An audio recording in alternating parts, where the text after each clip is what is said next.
niya, ka-attorney, mamaya atin pong tatalakayin yan sa kanyang pakipag-usap sa kanya dahil alam niyo naman, talamak po ngayon yung mga nangyayaring mga krimen, di ba? At nakakatakot na po ang sitwasyon, lalo kung nakakarinig po tayo ng iba't iba pong mga kaso, mga krimen nagaganap po dito sa ating paligid. At pag-uusapan po natin itong tungkol sa self-defense. At syempre mamaya din mga kabombo, ating po matutunghayan itong ating mechanics, paano ang pagsali at ano ang mga mapapanalunan dito sa ating promong Swerte sa Palengke 2025, kung saan ay next week na po. Abangan po ang ating pagpunta dyan sa may palengke ng San Fabian, dyan sa may bayan ng San Fabian, kung saan dyan po gaganapin ang ating raffle palengke draw dyan sa naturang bayan.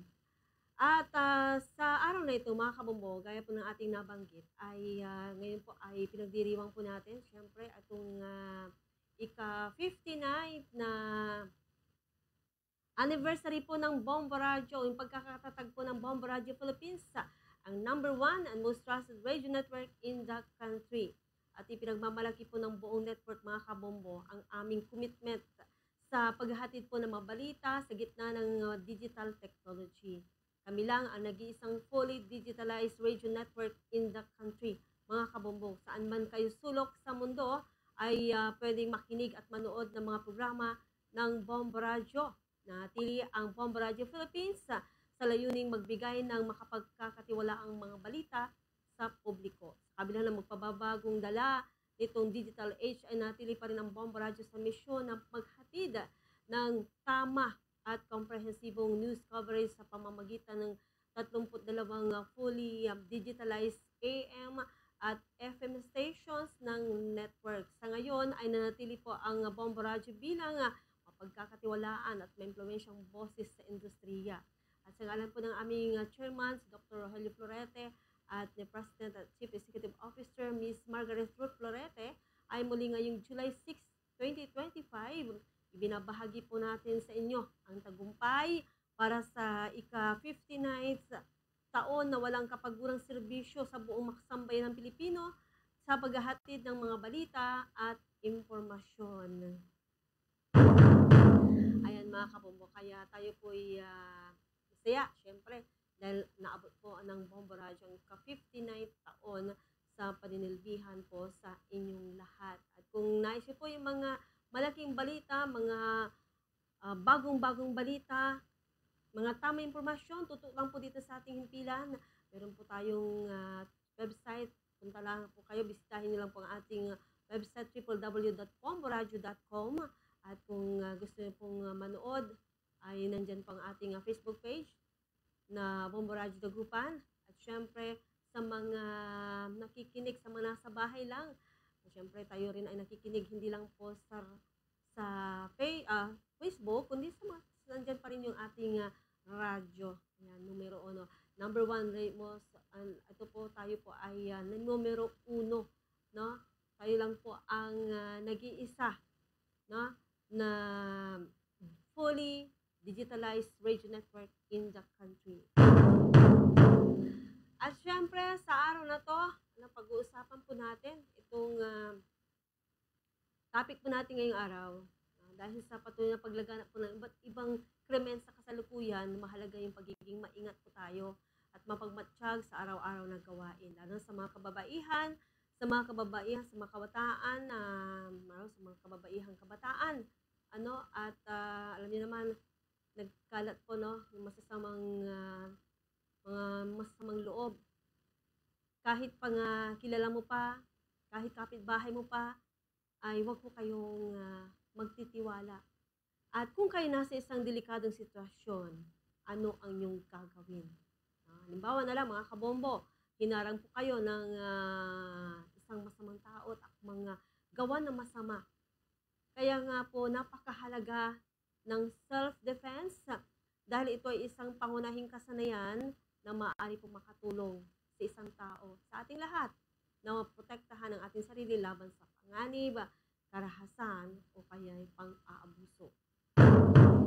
Kaya nga pinag-iingat po lalo ng mga kababaihan na hindi lang po mga kabataan, mga kababaihan din.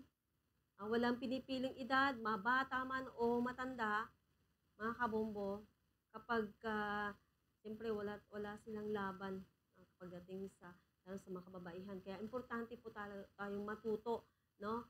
Kung maaari magdala po tayo ng mga self-defense tools, no? Ano yung mga tools na to? Siyempre, lalo sa kababaihan, nung last time na nakapag-interview tayo, no, ng isang abogado rin, na sabi niya sa mga kababaihan daw, ay maganda, mahalaga ding magdala po sila ng mga self-defense tool tulad ng paper spray. Ayan, yung pagka ikaw ay ginawa na masama, sabungan mo lang ng paper, yung powder, di ba? Ayan, panlaban din yan, kaya dapat magdala po tayo. Magdala din siyempre mga pananggalang po natin. In case na may magawa po sa atin ng masama o gagawa pa lang, ay pwede natin ipagtanggol yung ating sarili. O mga kagamitan na batid natin na makakatulong sa sarili sa oras ng pangailangan. Kaya, lalo sa mga nag-duty ng gabi, umuwi na ng 10 oras ng gabi, o madaling araw, ayan, kailangan mayroon kayong dalang mga self-defense tools nang sa ganun ay protection niyo po sa inyong sarili. Yan ang ating pag-uusapan ngayon. Siyempre, huwag po tayong magpakita ng kahinaan. Maging matatag po tayo at hindi dapat nagpapakita ng kahinaan sa harap ng mga taong hindi po natin kilala. Dapat marunong po tayong lumaban po sa mga taong ito. Kaya nga po yan ang ating pag-uusapan. Mamaya tawagan po natin, makausap po natin si Attorney Joey Tamayo para ipaliwanag po sa atin itong batas ng kapulog dito kung ang self-defense ba, bagamat sinasabing isang legal na depensa, hindi ba automatikong nangahulugang walang pananagutan ng isang tao. So malalaman natin kung ano yung gagawin ano yung self-defense na gagawin para mapatunayan. Paano ba natin mapapatunayan sa korte na self-defense yung ginawa ng tao para ipagtanggol yung kanyang sarili? Diba yung mga ganyan? Lalo sa mga biktima ng karahasan, yan, kinakatwiran po ng mga inaaresto, mga nasasangkot dyan na self-defense lang daw yung ginawa. Kasi, siyempre, nagpakita yung kanilang kalaban. Pagtanggol lang daw yung sarili. So, paano naman ito paano ito may ilalaban sa korte, di ba? Paano mapapatunayan ito na ginawa lamang ng isang tao ito para mawala yung kanyang pananagutan o para lang maproteksyonan yung kanyang sarili, paano ito ilalaban sa korte. Yan ang ating pag-uusapan mamaya para maipaliwanag ng husto ng abogado dito sa katanungan po ng isa nating tagapakinig na gusto nating malinawan din dahil sa mga ganitong usapin mga kabombo, mahalaga na tayo po sumangguni sa mga abogado para malaman natin yung mga kailangang hakbang na gagawin at matulungan tayo syempre sa mga problemang ito. Kaya maging handa po tayo. Kaya ang pinakamaganda pinaka-the best na armas, sabi nga nila, yung pag-iingat. No? Kailangan nating mag-ingat. Huwag tayong mapagtiwala. No?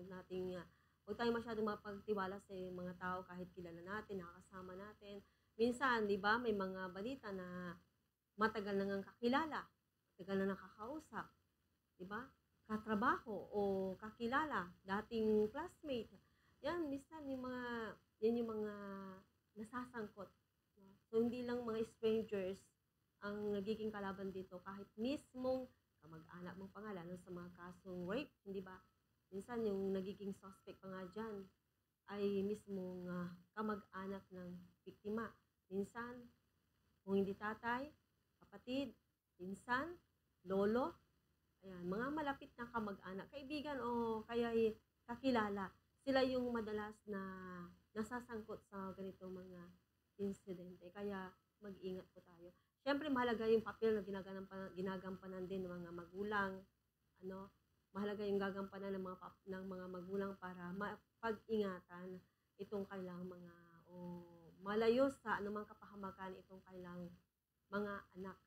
Yung pagbabantay, kahit sabihin natin malaki na ang mga anak po natin, kaya nilang tumayo sa sarili. Abay, tayong mga magulang, nandyan pa rin dapat na gumabay, tanungin kung anong oras uuwi, kung nasaan, halimbawa, inabot ng gabi. Tanungin sila, i-check kung nasaan sila, anong oras sila uuwi, sino mga kasama. Ganun baga, para sa ganun ay mapangalagaan po yung ating mga anak. At syempre, dun sa mga kababaihan din, mga kabataan, ayaw po kayo magpakampante na porket sumama kayo dahil kaibigan nyo. Kakilala ko naman na yung aking kasama. O kaya yung mga kaklase ko, o instructor ko. Maganong paalam kapag mayroon silang mga may mga pupuntahan, di ba? May mga outing sila, huwag ko kayong masyadong magtiwala. At mag-ingat din, pag-ingatan po natin ang ating sarili. At marunong tayong lumaban kung kinakailangan, di ba? Oras natin, alas 4:15 na po ng hapon. Mga kabombo, at kayo pa rin nanonood, nakikinig dito sa programang Duralex and Lex. At tawagan natin si Atty. Tamayo para mapag-usapan na natin ito. Bombo Randy, para masagot itong ilang katanungan ng ating tagapakinig tungkol sa kanyang pangamba. No? Kasi nga, doon daw sa kanilang lugar, no, ay mayroon daw isang kaso po ng panggagahasa at pagpatay. At syempre silang mga magkakaibigan din, na alarma din. Kaya ang tanong sa atin ay ano daw, no? Ano ang kailangang gagawin nilang magkakabarkada, dahil nga syempre gusto rin nilang mapangalagaan, gusto rin nilang lumaban sakali maging sila. Para malabanan daw yung ganitong sitwasyon, dahil siyempre nakakatakot ka naman yung ganyang mga pangyayari sa kanilang lugar. At bilang mga kababayan, mga kabataan, ay dapat marunong din sila kung paano lumaban at ano ang kanilang gagawin kung yung kanilang pagdepensa ba ay magkakaroon ng pananagutan sa pulis. Yan ang katanungan na nais nating malaman yan sa pamagitan ni Atty. Joey Tamayo. Mga kabombo, sa oras na to ay gaya po ng ating nabanggit, makasama po natin itong si Atty. Joey Tamayo para pag-usapan po natin itong tungkol sa self-defense.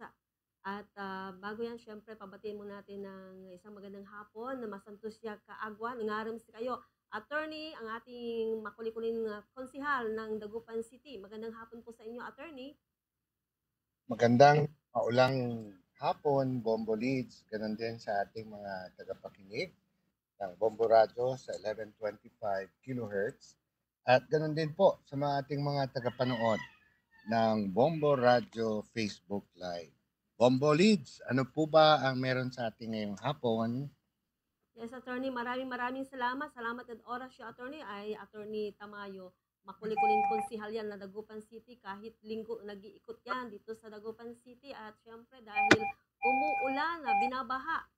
Attorney, may nilapit pong katanungan dito sa atin tungkol sa, sabi niya rito, Attorney Joey Tamayo, natatakot po kami ngayon sapagkat dito sa amin ay may kapit po kaming ni-rape at pinatay. At gusto ko po, sabi niya rito, ng aking mga barkadang lumaban sakali pong ako'y subukang ihalay ng masamang tao. Kaya lang natatakot po, baka naman ako'y magkaroon ng pananagutan sa pulis.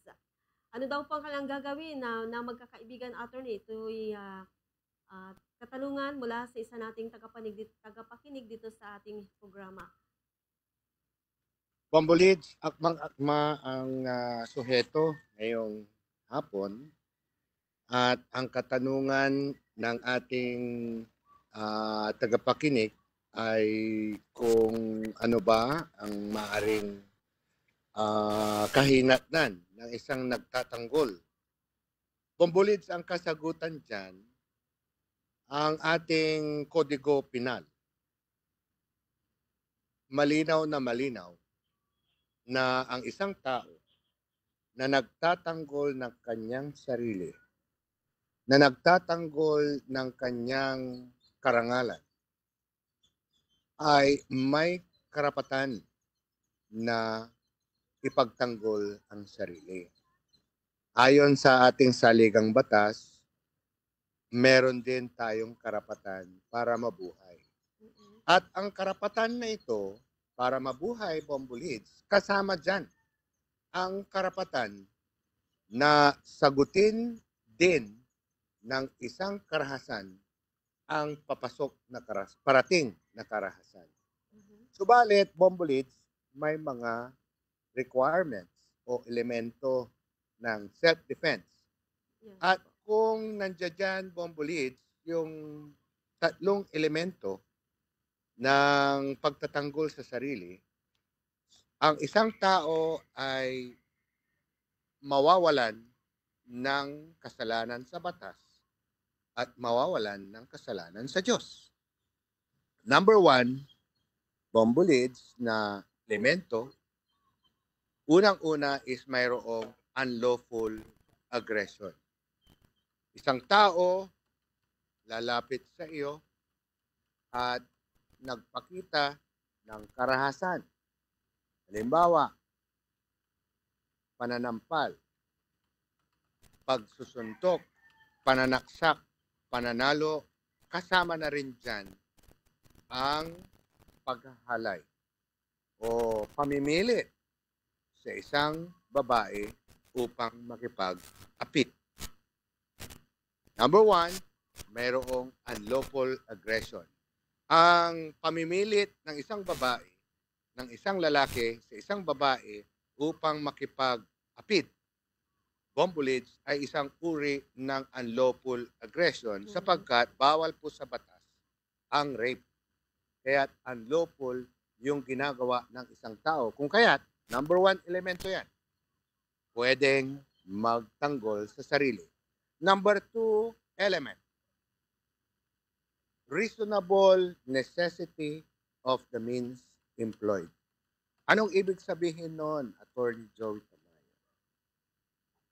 Rasonable na pamamaraan para ipagtanggol ang sarili. Halimbawa, kung ikaw ay sinampal, di sampalin mo rin. Kung ikaw ay sinampal, wag mo namang babarilin agad. So, kinakailangan yung sagot mo doon sa unlawful aggression dapat po ay commensurate, parehas lamang. Subalit, kung ang unlawful aggression o yung pag-atake ng isang tao ay laban sa iyong buhay, laban sa iyong karangalan ng babae, para dungisan ang iyong pagkababae, pwede mong gamitin ang anumang meron ka, ballpen, bag, Mhm. pamalo, kung may nakita kang ano dyan, bamboo, kawayan, o dili kaya kung ikaw ay isang ina na siyempre nasa kitchen ka at andyan ang panaksak, gamitin mo yan. Reasonable necessity, may matinding pangangailangan at ang pamaraan ay yun lamang ang pwede mong gamitin para ipagtanggol ang sarili mo. At ang huli, bombolits, ay lack of sufficient provocation on the part of the person defending himself. Yung tao na nagtatanggol, bombolits, dapat hindi po siya ang nagsimula ng provocation, no? Hindi siya nagsimula para naman gumawa ng pag-atake ang isang tao. So, pag meron niyang tatlong elemento ng self-defense, bombolits, ang isang tao ay makakaalpas sa isang tao sa isang kaso na maaring maisampa sa kanya dahil mapatay niya, halimbawa, ang isang taong rapist. Mhm. So, bakit ito yung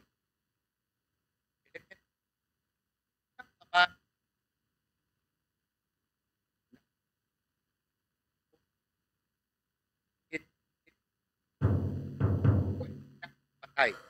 Ah, Go ahead. ayan. Attorney, medyo nawawala-wala po tayo. Hmm?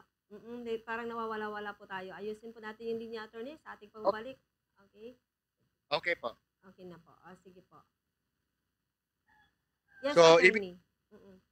ibig Mm-mm. sabihin, kung ang isang babae babae ay pinagsasamantalahan, kaya niyang gamitin ang mga bagay na hawak niya, kanya kung anong mahahawakan upang magtanggol ang kagaya ng ballpen, kagaya ng bag, kagaya ng bote, kagaya ng kutsilyo para ipagtanggol laban naman sa ako na para dungisan ang kanyang karangal. Go ahead, Bombolits.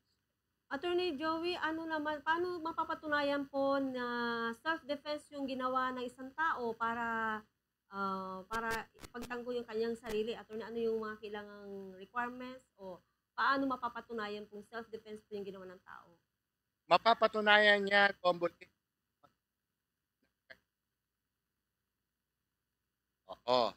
Number one, siyempre, unlawful aggression, ikikwento niya na lumapit itong lalaking ito sa akin at nire-rape. Kaya ako ay gumawa ng aksyon at napatay ko ang isang taong to sapagkat masama ang tao ito. Kaya ginawa ko ito. At sa pamamagitan ng pagtitestigo, Bombolits, mapaprebahan niya ang elemento ng self-defense. Go ahead, Bombolits. Ngayon po, attorney, kapag napatunayan naman na hindi pala self-defense yung kanyang ginawa, ano po yung mga karaniwang kaso, attorney, na mari po i-file na kaso laban dito sa mga itong inaakusahan? Kung wala ang self-defense, Bombolits, siyempre pwede po siyang ng homicide po. Depende po doon sa nangyari itong pamamatay ng isang tao dahil pamimilit. Go ahead, Bombolits. Yes.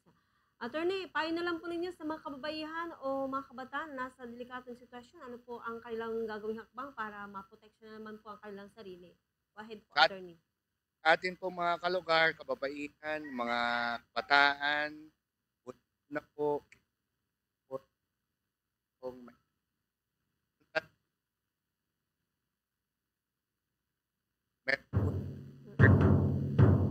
Okay, attorney, nawawala po tayo sa linya. Ayusin muna natin yung ating linya, attorney.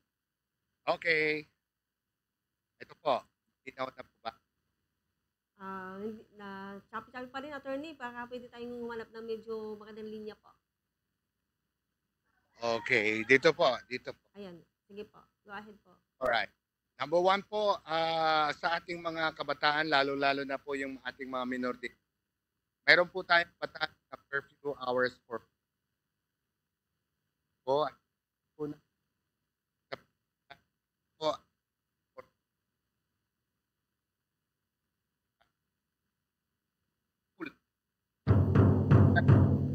Attorney, medyo mahina pa rin po. Okay. Telephone na lang, tawagan nyo na lang po ako. Sige po, attorney. Mga kabombo, balikan natin sa attorney mamaya dahil medyo mahina po yung kanyang linya kanina. Tawagan na lang natin siya, Bombo Randy. No? At tama po yung sinabi po ni attorney na kailangan nating lumaban. No? Magdala po tayo ng self-defense po nating mga armas. No?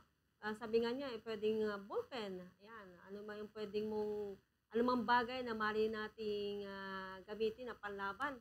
Kung nakakita ka dyan ng kahoy, di ba? Matigas na kahoy, na pwedeng ipamukpok mo dun sa taong umaatake sa'yo, o anumang mga pointed object at mailalaban mo naman sa korte, gagawin mo siya na ginawa mo lang yun pang self-defense para sa protection mo, pwede yan. At syempre, kailangan natin talagang mag-ingat mga kabombo para pag-ingatan po natin ang ating sarili, proteksyonan po natin ang ating sarili dahil nagkalat po yung mga masasamang loob na dito lang sa ating mga paligid. Kaya may laban po, no? So kapag may umatake po sa inyo, abay kailangan marunong po tayo na depensahan, no? Pagtanggol po ang ating sarili. Mamaya, bibigyan ko ng tips kung paano ba natin matulungan yung ating sarili maproteksyonan laban dito sa mga masasamang loob. At mamaya sa pagbabalik din na attorney dahil mayroon pa siyang nais pong idagdag mga payo po niya sa mga kababaihan, mga tips niya na bilang abogado para matulungan po ang bawat isa laban sa mga masasamang loob. Oras natin na alas 4:29 po ng hapon. At mamaya sa ating pumabalik, narito muna ang ilang mga mahalagang paalala. Upang hindi mabiktima ng panloloob sa bahay, isa sa mga pinaka-importanting gawin ay ang pag-iwas sa pag-post sa social media. Ilan sa mga dapat gawin ay ang mga sumusunod. Iwasan ang pag-post ng mga personal na impormasyon sa iyong account gaya na lamang sa Facebook, Instagram, Twitter at iba pang social media platforms. Iwasan ang labis sa pagbabahagi ng mga mamahaling personal item o gamit na iyong nabili. Ugaliin ang pag-monitor ng iyong expenses o gastos at sikaping huwag ibahagi ang iyong financial status sa social media. Maging maingat sa pag-add at pagtanggap ng social media friends at followers. Maging mapagmatsyag sa cyberspace. Suriing mabuti maging ang iyong mga pinopost at pati ang iyong mga nababasa at napapanood. Maging maalam, maingat at ligtas. Iyan ang ilang mga paalala mula sa Bombo Radio Philippines. Kahalagahan ng pakikinig ng maigi sa kausap. Ito ay pagpapakita na ikaw ay mayroong interes sa kung anuman ang sinasabi ng iyong kinakausap. Mas maipaparamdam mo din na may pakialam ka sa kung anuman ang iyong naririnig. At masarap din sa pakiramdam kung alam mo din na pinakikinggan ka ng mabuti ng iyong kausap. Higit sa lahat, ito ay pagpapakita din ng pagrespeto sa oras ng bawat isa sa pamamagitan ng pakikinig. Ang paglalakad ay isa sa pinakasikat at pinakasimpleng uri ng ehersisyo na maaari nating gawin. Narito ang ilang mga benepisyo ng paglalakad. Nilalabanan nito ang epekto ng mga genes ng obesity. Nakababawas ng risk ng sakit sa puso at stroke. Binabawasan nito ang risk ng pagkakaroon ng breast cancer. Pinapagaan nito ang sakit sa mga kasukasuan. Pinapalakas ang immune system. Nagpapatalas ng memorya at ito ay napapabuti sa kalidad ng pagtulog. Ang paggalang sa matatanda ay isang mahalagang bahagi ng ating kultura. Narito ang ilang mga paraan upang maipakita ang respeto sa kanila. Igalang ang kanilang mga opinyon. Kahit na may mga pagkakataong hindi kayo nagkakasundo, mahalaga pa ring igalang ang kanilang mga pananaw. Pangalawa, mag-aral mula sa kanila. Maraming karanasan ang matatanda na maaring pagkuhanan ng aral. Magtanong at makinig sa kanilang mga kwento. Pangatlo, batiin sila ng may ngiti. Isang simpleng ngiti at bati ay nagdadala ng positibong enerhiya at pagpapakita ng iyong respeto sa pagkilala sa kanila. Ugaliin ang Clean As You Go o CLAYGO, kung saan ito ay isang responsableng pagtatapon agad ng mga pinagkainan o basura sa mga tamang tapunan ng basura kahit na ikaw man ay nasa pribado o pampublikong mga lugar. Nakakatulong din ito na mapanatili ang pagiging maaliwalas at malinis ng isang lugar. Dahil ang simpleng bagay tulad ng Clean As You Go o CLAYGO ay nagpapakita din ng pagiging isang disiplinado at may pagkukusang loob. Hindi maiiwasan ang pagkakaroon ng mahabang pila sa mga pampublikong lugar kabilang na sa restaurant o sa bayaran ng utility bills. Nakakainip man minsan ang pumila lalo na't kadalasan ay mahaba o humahaba pa ito. Hindi natin maiiwasan ang maubusan ng pasensya at kung hihilingin na ay mauna na lamang. Gayunpaman, isang pagpapakita ng magandang asal ang pagsunod sa tamang pila. Mahalagang pumesto kung saan ang pinakadulong maabutan mo at iwasan ang pagsingit upang mauna lamang. Sa pamamarang ito, maliban sa mas magiging maayos ang paghihintay ng bawat isa, ay maiiwasan din ang anumang hindi mahalaga. Philippine Standard Time, alas 4:34 ng hapon. At mga kabomo, bago natin tunguhin itong ating pinag-uusapan na dito sa self-defense ay dumako muna na tayo dito sa ating good news sa ating mga tagapakinig. Ito yung Swerte sa Palengke 2025 ng Star FM at Bombo Radio. Tara na, sumali po rito sa ating promo dahil malalaking premyo ang ating pamimigay dito sa promo. Balde-balding pa premyo na may cash pa. Alam niyo ba na 8 million na pesos total prizes nationwide ang ipamimigay at may iba't ibang paraan. Tatlong pamamaraan para kayo'y manalo dito sa ating promo. Sa mga gustong manalo sa Palengke Raffle Draw ay magdala lang at ihulog yung mga entries sa loob ng event venue. Sa darating po naling Sabado, Diyan po tayo sa may palengke, public market ng San Fabian at diyan isasagawang ating palengke raffle draw. Magdala ng maraming entries diyan para diyan po ay bubunutin.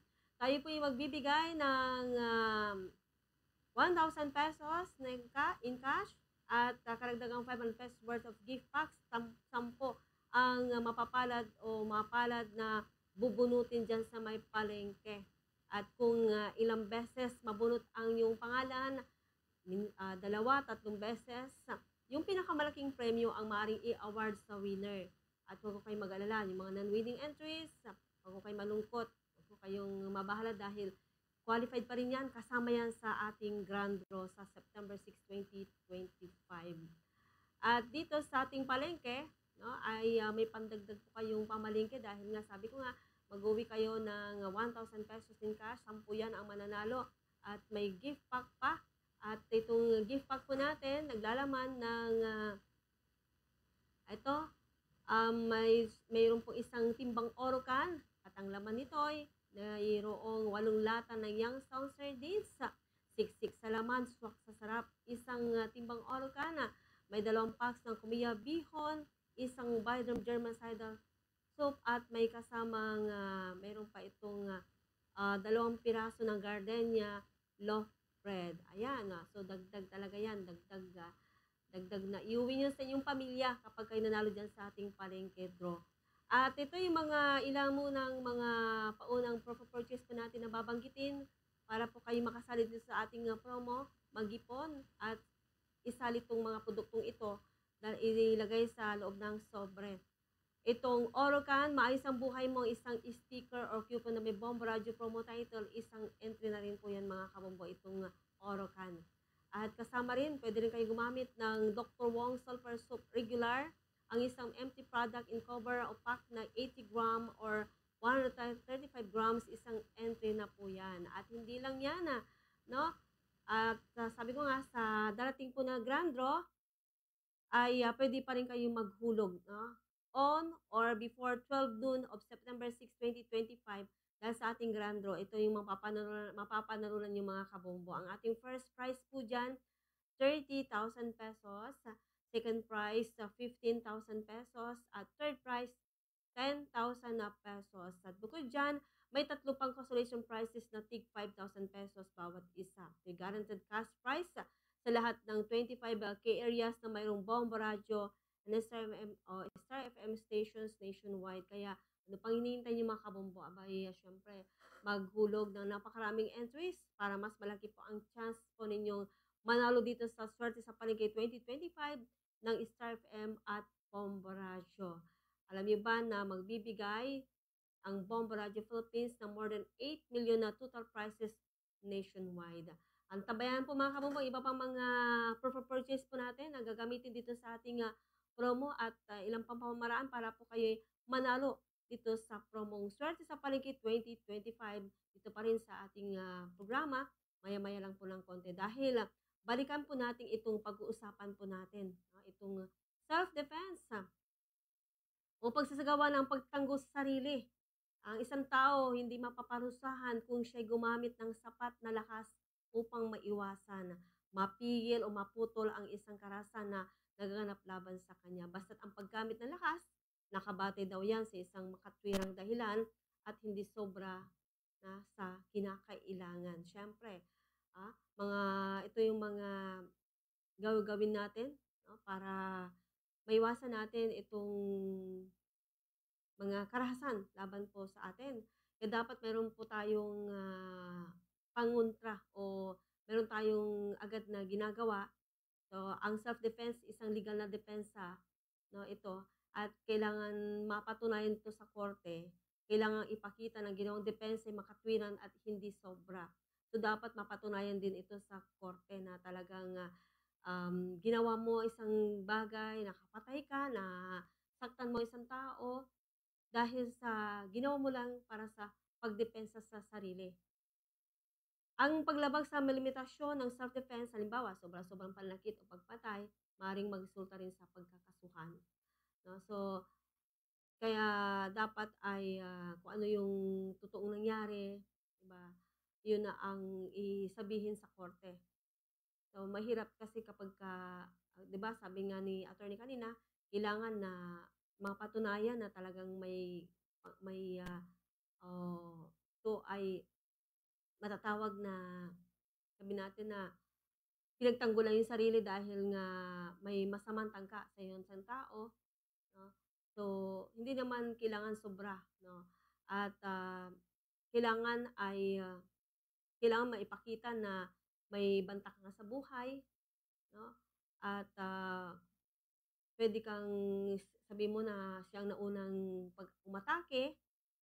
Kasi alam niyo mga kabombo, sabi nga dito na yung kapag ginawang depensa ay sobra sa kinakailangan daw tulad ng pagpatay o pananakit ng walang sapat na dahilan o labis sa banta, wala agarang panganib o banta, ito yung, maaaring ituturing na hindi self-defense ang isang aksyon. Yung kapag wala namang banta sa buhay o walang banta sa, 'di ba, walang anumang banta sa maaarian o kalayaan na nag-udyok sa ginawa, kaya ikaw yung nag-umpisa ng karahasan. Kung ang biktima ay ang nagsimula ng gulo o karahasan at ang ginawa ay naging reaksyon lamang, hindi na ito ituturing na self-defense, sadyang pagsasamantala o pagsisinungaling. So kapag ginamit ng biktima ang depensa bilang dahilan upang saktan ng ibang walang makatwirang dahilan mga kabombo o nagsisinungaling sa pangyayari, ay talagang at walang yung pagkilos ay walang kinalaman sa panganib. Ayan, so hindi o kaya hindi matatawag na self-defense. Halimbawa, yung pag-atake sa isang tao na walang dahilan o sa panahon na wala namang panganib, yan. Kaya hindi maituturing na self-defense yan. So, ang pangunahing batayan kung ang ginawa ay makatwiran, angkop sa sitwasyon, mga kabombo, at hindi dapat lumampas sa depensa na narapat sa banta. At kung lumampas man ang ginawa sa limitasyon ng self-defense, maaaring masampahan din ng kaso tulad ng homicide, assault o homicide. So, paano 'to? Sinasabi natin kanina, bigyan ko na lang tips, 'no, kung papaano ba i-defense sa sarili laban sa mga masasamang loob, halimbawa sa mga rapist, 'di ba? So, gamitin yung anumang, puwede kang gumamit ng lakas, 'no, lakas mo. Kung ikaw ay malakas, o kaya mga bagay na nasa paligid. O kung may dala kang anumang palangga, 'di ba, puwede mong gamitin, mapigilan yung pag-atake sa'yo, puwede mong maiwasan, at saka puwede kang humingi ng tulong. Puwede kang sumigaw para matulungan ka ng ibang tao. Agad tumawag sa mga tao sa paligid at sa mga awtoridad kapag may pagkakataon. Pero minsan naman nangyayari yung mga krimen kapagka, 'di ba, malayo sa bahayan, malayo sa mata, walang nakakakita. Gano'n naman talaga yung mga gumagawa nito. Nilalayo nila sa posibleng, maaaring makita sila, 'di ba? So, papaano ba umalis hindi ka makatawag? Nasa, liblib na lugar, nasa malayong lugar, malayo sa mga tao. So, papaano makakatawag? So, gamitin yung lakas kung kinakailangan. Yun nga, kung walang posibleng makarinig sa'yo, ayan, puwede kang gumamit ng mga bagay na nasa paligid, kaya ng kung makakita ka ng kahoy na puwedeng panghampas, 'di ba? O gamitin yung sapat na lakas upang mapigilan ang, mga ganitong pag-atake, pag-abuso at, pero iwasan nating lumampas sa limitasyon ng makatwirang depensa. Mag-ingat sa mga hakbang na nagagawin. At saka huwag magbigay ng labis na pananakit na hindi naayon sa sitwasyon, 'di ba? Halimbawa ay sinuntok ka tapos babalusan. Gagantihan mo siya ng, pananaksak na maaaring kahantungan ng pagkamatay nito. Ano, maliban lang kung talagang yung pag-atake ay sobra na talagang ikakapahamak mo.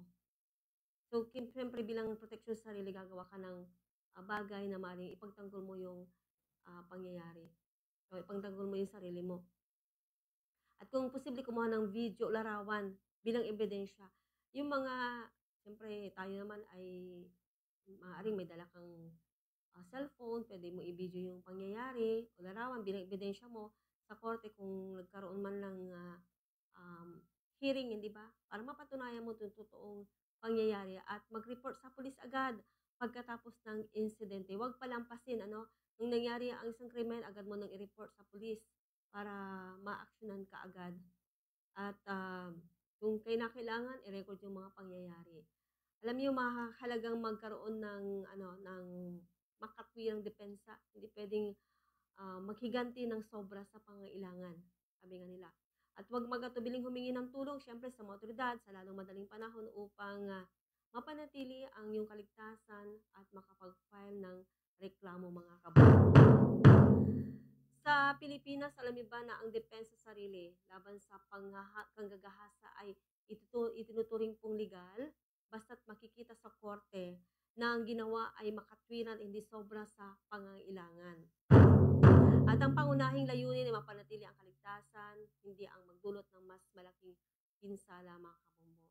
Kaya kung ikaw ay nasa isang delikadong sitwasyon, no? Kung sa palagay mo talagang nandun ka sa sitwasyon na hinarang ka, di ba? Diyan na yung umaatake sa'yo, anong gagawin mo? Pinakamahalaga dyan, makalayo ka agad, humingi ng tulong kung kailangan. Kasi syempre, kung tayo lalaban, halin sabihin na natin na may dala tayong armas. Kung hangga't maaari, makaiwas po tayo sa gulo. No? Kasi mahirap na kasing, sabi nila sa Pangasinan, nilawan. Kapag nilawan ka, sabi nila, mahirap talaga lusutan. So, kung may pagkakataon kang makaalis, makalayo sa isang insidente, humingi ng tulong, agad ipagbigay alam sa mga kinaukulan, sa mga barangay officials, sa pulisya. At alam niyo, sa bawat barangay, pansin ko din may mga, may mga kapaskil na pong mga contact number ng pulis na dyan sa may inyong barangay hall. So, alam niyo, mas mainam siguro kung kunin yung number, no? At ilagay niyo dyan sa cellphone niyo para in case may mga ganitong mga insidente, madali na silang makontak. No? Pansin niyo sa mga barangay, may nakapaskil na po dyan. Kaya tignan niyo po, no? Kung kayo pupunta sa mga barangay, tignan niyo mga contact number ng pulis dyan na maaaring matawagan. Mga hotline po nila, in case may mga ganitong insidente, hindi lang mga kasong pang-aabuso mga kabombo. Kung may nakawan na nangyari sa inyo, may mga patayan na nangyari, ay maagad niyo pong ma-report sa pulisya. Ayan, kung nagdulot naman ng physical na pinsala ng walang legal na dahilan, maaaring kasuhan ng physical assault. Ayan, yung mga pwede mong isampa, dyan yung serious physical injury, or even physical injury resulting in death, o yung, di ba?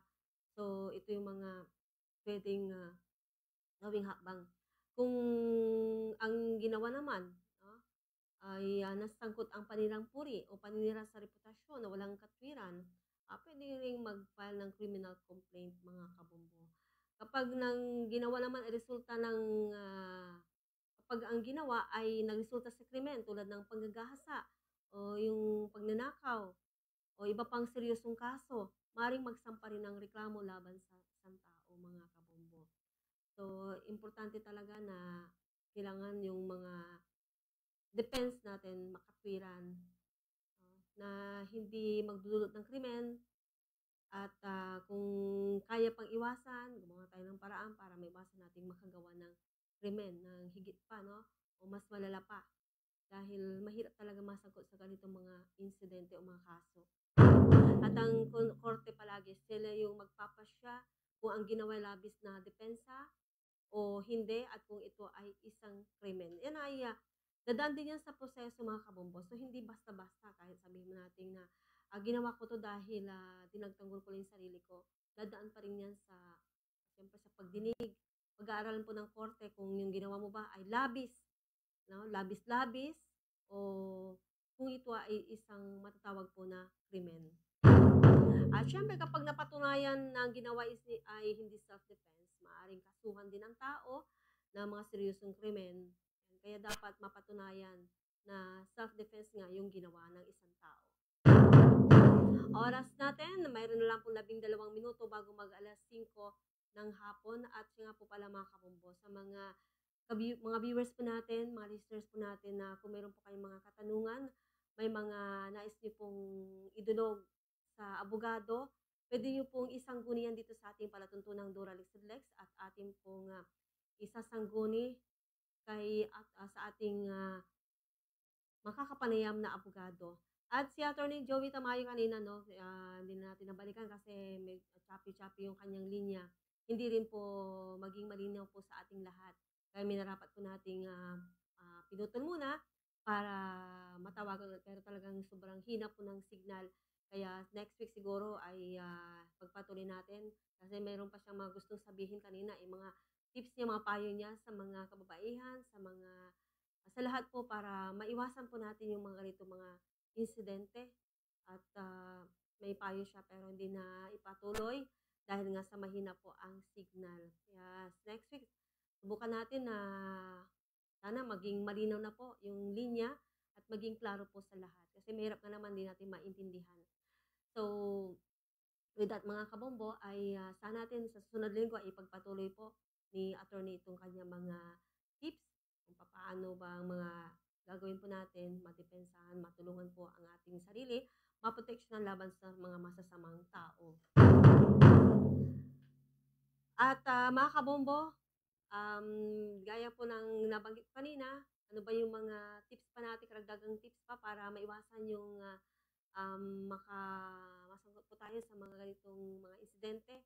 So, kailangan tayong magsanay din tayo, no, sa pagiging alert. Importante po yan. Maging alert po tayo sa paligid, mabilis na pagresponde, no, sa mga panganib.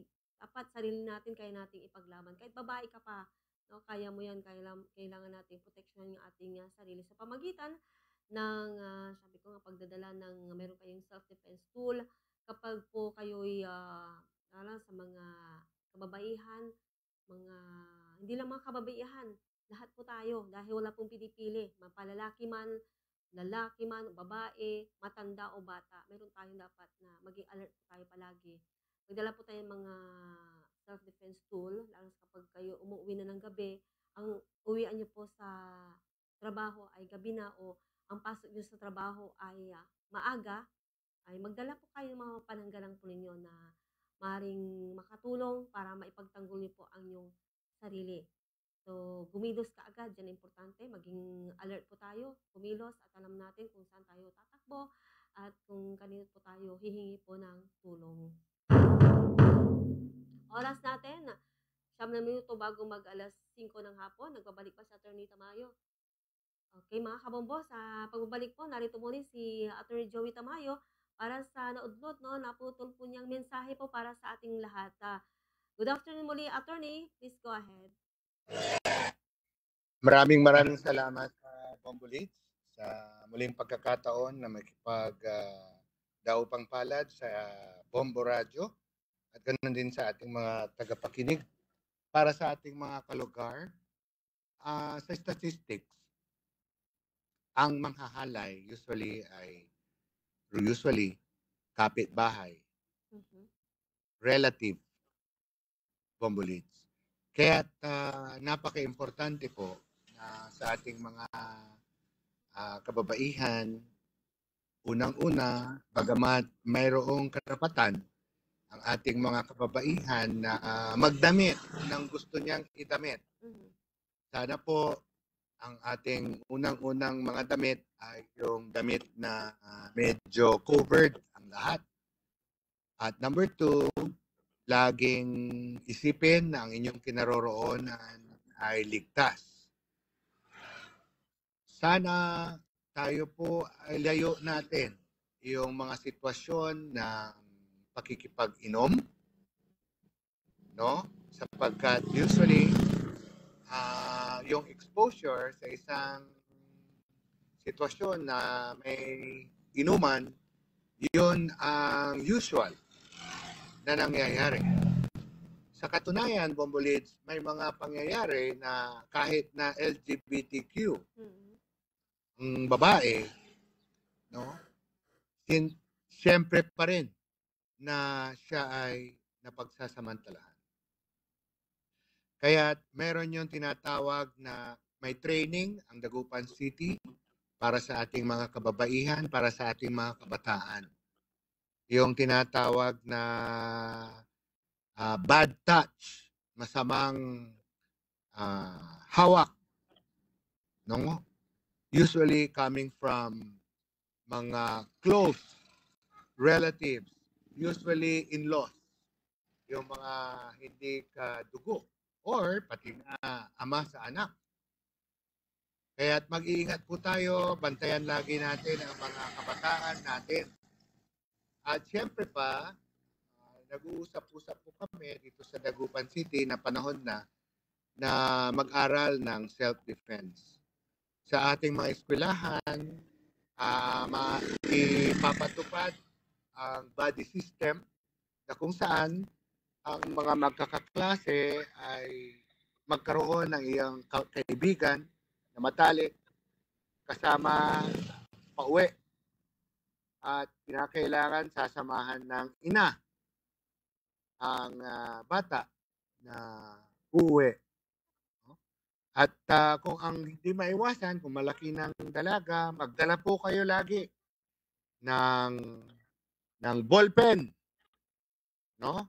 Ng halimbawa gamit na pwede nyong mahatak mula sa inyong bag upang maidepensa ang ating sarili. Pag kayo ay napunta sa sitwasyon na kayo ay hahalay o pipilitin, laging maghanda and stay away from liquor. Itong ating mga kababaihan, sana huwag mag-iinom-inom sapagkat pag kayo ay nakainom, kayo po ay manghihina. At kung kayo po ay manghihina, yung chances ng isang manghahalay ay lalaki. Yun lamang, Bombolits, kung may problema, gawin lang ang nararapat at ipagtatanggol namin kayo rito sa Bombo Radio. Ito po si Abogado Joey Tamayo. Maraming salamat, Bombolits. Mabuhay ka, Bombolits, at sa ating mga kalugar dito sa Dagupan at Pangasinan. Salamat po. Maraming salamat din sa iyo, Attorney Joey Tamayo. Yan mga kabombo, importante po talaga, nabanggit ni Attorney kanina, mag-aral po tayo ng basic self-defense, mga paraan upang maprotektahan ang sarili sa oras ng panganib. At magdala daw lagi ng ballpen. Alam niyo na kung para saan yung ballpen. Hindi lang yan pansulat, pang self-defense din yan. Kung sakaling may mga masamang loob ng matake sa inyo, pwede yung ilaban. Nakatakot, di ba? Parang buti na lang di tayo sinabihang magdala ng yung mga pointed object, mga kutsilyo. Meron din kasi kapag di ba pagpupunta tayo ng pagpapasok tayo ng mall, abay masisita po tayo diyan. Diyan madidetect sa mga mall, no? Kung pag nagdala po tayo ng mga pointed object kaya ng kutsilyo, kaya mga pointed object o kaya yung screwdriver ba yun?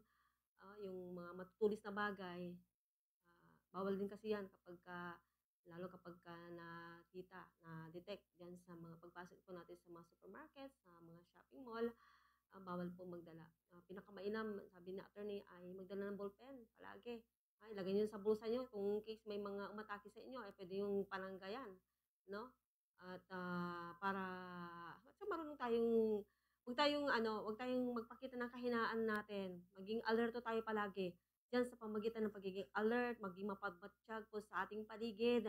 No, kung nakaramdam po tayo ng panganib, abay tayo na po umiwas, tumakbo, pumunta sa mga matataong lugar o kaya humingi ng tulong sa mga kinauukulan. Nang sa gayon, maiwasan po nating malagay sa panganib ang ating buhay.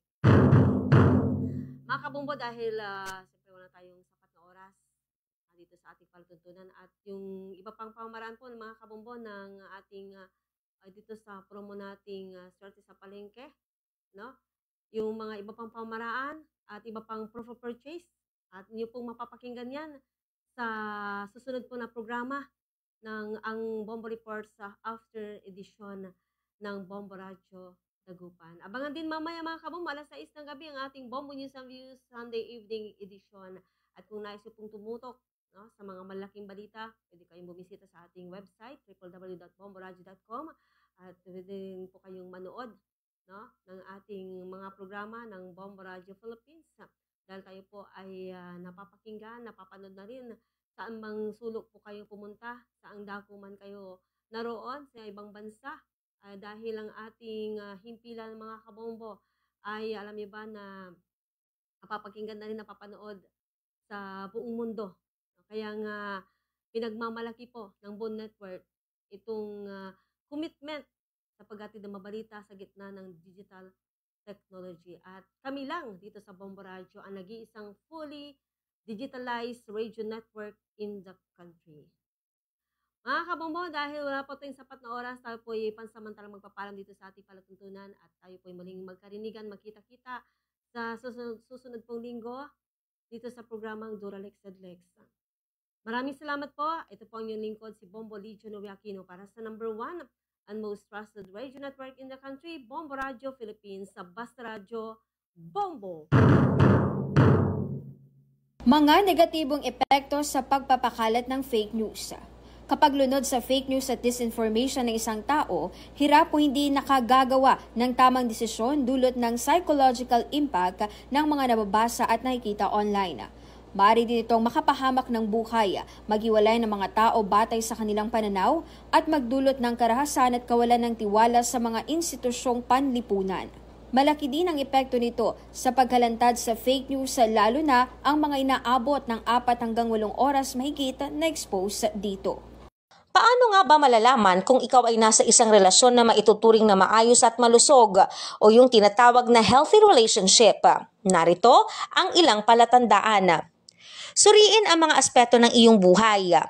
Una sa lahat, dapat mong ilagay sa iyong isip at puso na hindi lang sa iyong partner dapat umikot ang iyong mundo. Dapat mo ring suriin kung paano nakakaapekto sa iba mo pang responsibilidad ang iyong relasyon sa taong ito. Tanungin ang iyong sarili kung ikaw ay masaya. Maaring pangkaraniwan sa iyo ang katanungang ito. Ngunit, dapat mo itong sagutin ng buong katapatan sa iyong sarili. Wala na dapat ibang dahilan bakit ka nanatili sa isang relasyon kundi dahil sa ikaw ay masaya at mapayapa.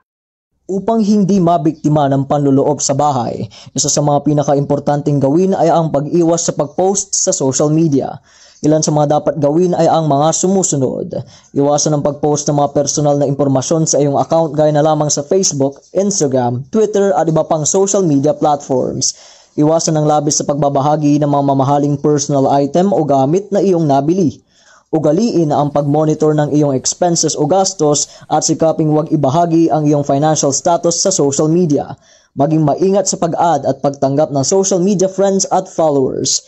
Maging mapagmatsyag sa cyberspace. Suriing mabuti maging ang iyong mga pinopost at pati ang iyong mga nababasa at napapanood. Maging maalam, maingat at ligtas.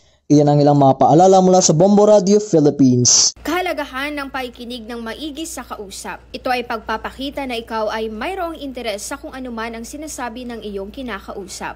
Mas maipaparamdam mo din na may pakialam ka sa kung anuman ang iyong naririnig. At masarap din sa pakiramdam kung alam mo din na pinakikinggan ka ng mabuti ng iyong kausap. Higit sa lahat, ito ay pagpapakita din ng pagrespeto sa oras ng bawat isa sa pamamagitan ng pakikinig. Mahilig ka bang mag-travel? Narito ang ilang paalala para sa mga motorista sa pagbiyahe sa kalsada para makaiwas sa mga hindi ka nais-nais na pangyayari. Maging alerto sa mga pagmamaneho sa kalsada.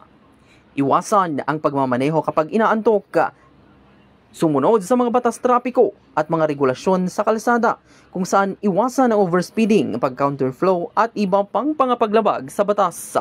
Yan ang ilang tips para makaiwas sa aksidente sa kalsada.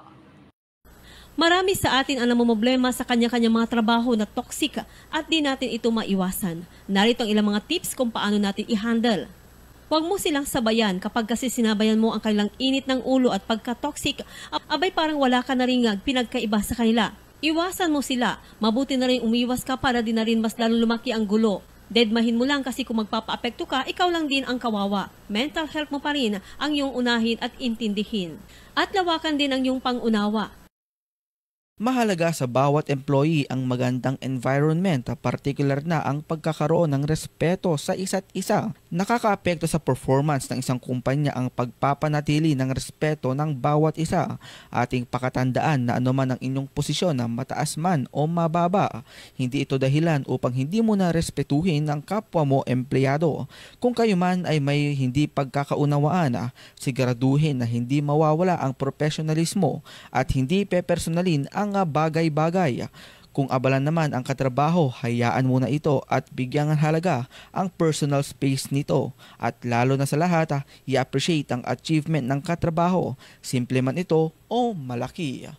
Mga tips sa tamang paghahawak ng pera. Malaki man o maliit ang iyong kinikita, ang tamang paghawak ng pera ay isa sa mga pinakamahalagang bagay na dapat matutunan sa buhay. Maraming paraan para simulan ito. Kaya na lamang ng palawigin ang iyong financial literacy, magkaroon ng financial goals, gumawa ng budget, bayaran ang lahat ng utang, at higit sa lahat, huwag kalilimutang maglaan para sa sarili.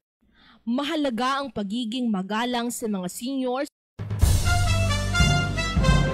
Ito ang Bombo Radio Philippines. Fully digitalized. Numero 1 sa balita, komentaryo, drama at serbisyo publiko. Bombo Radio Philippines. Bombo Radio Philippines. Ang inyong #1 at most trusted radio network in the country. Basta Radio Bombo! Philippine Standard Time, 6 na minuto makalipas ang alas 5 ng hapon. Mga kabombo, ating pong pag-uusapan at tatalakayin itong mga balita at kaganapan mula sa mga balitang lokal, balitang pambansa at balita sa ibayong dagat.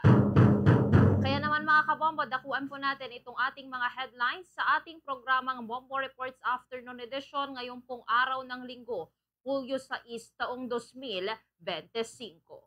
Unang-una na dyan mga kabombo para po sa ating mga balitang lokal, itong paglalagay ng poste para sa supply ng kuryente sa Infanta Resettlement Housing Project sinimulan.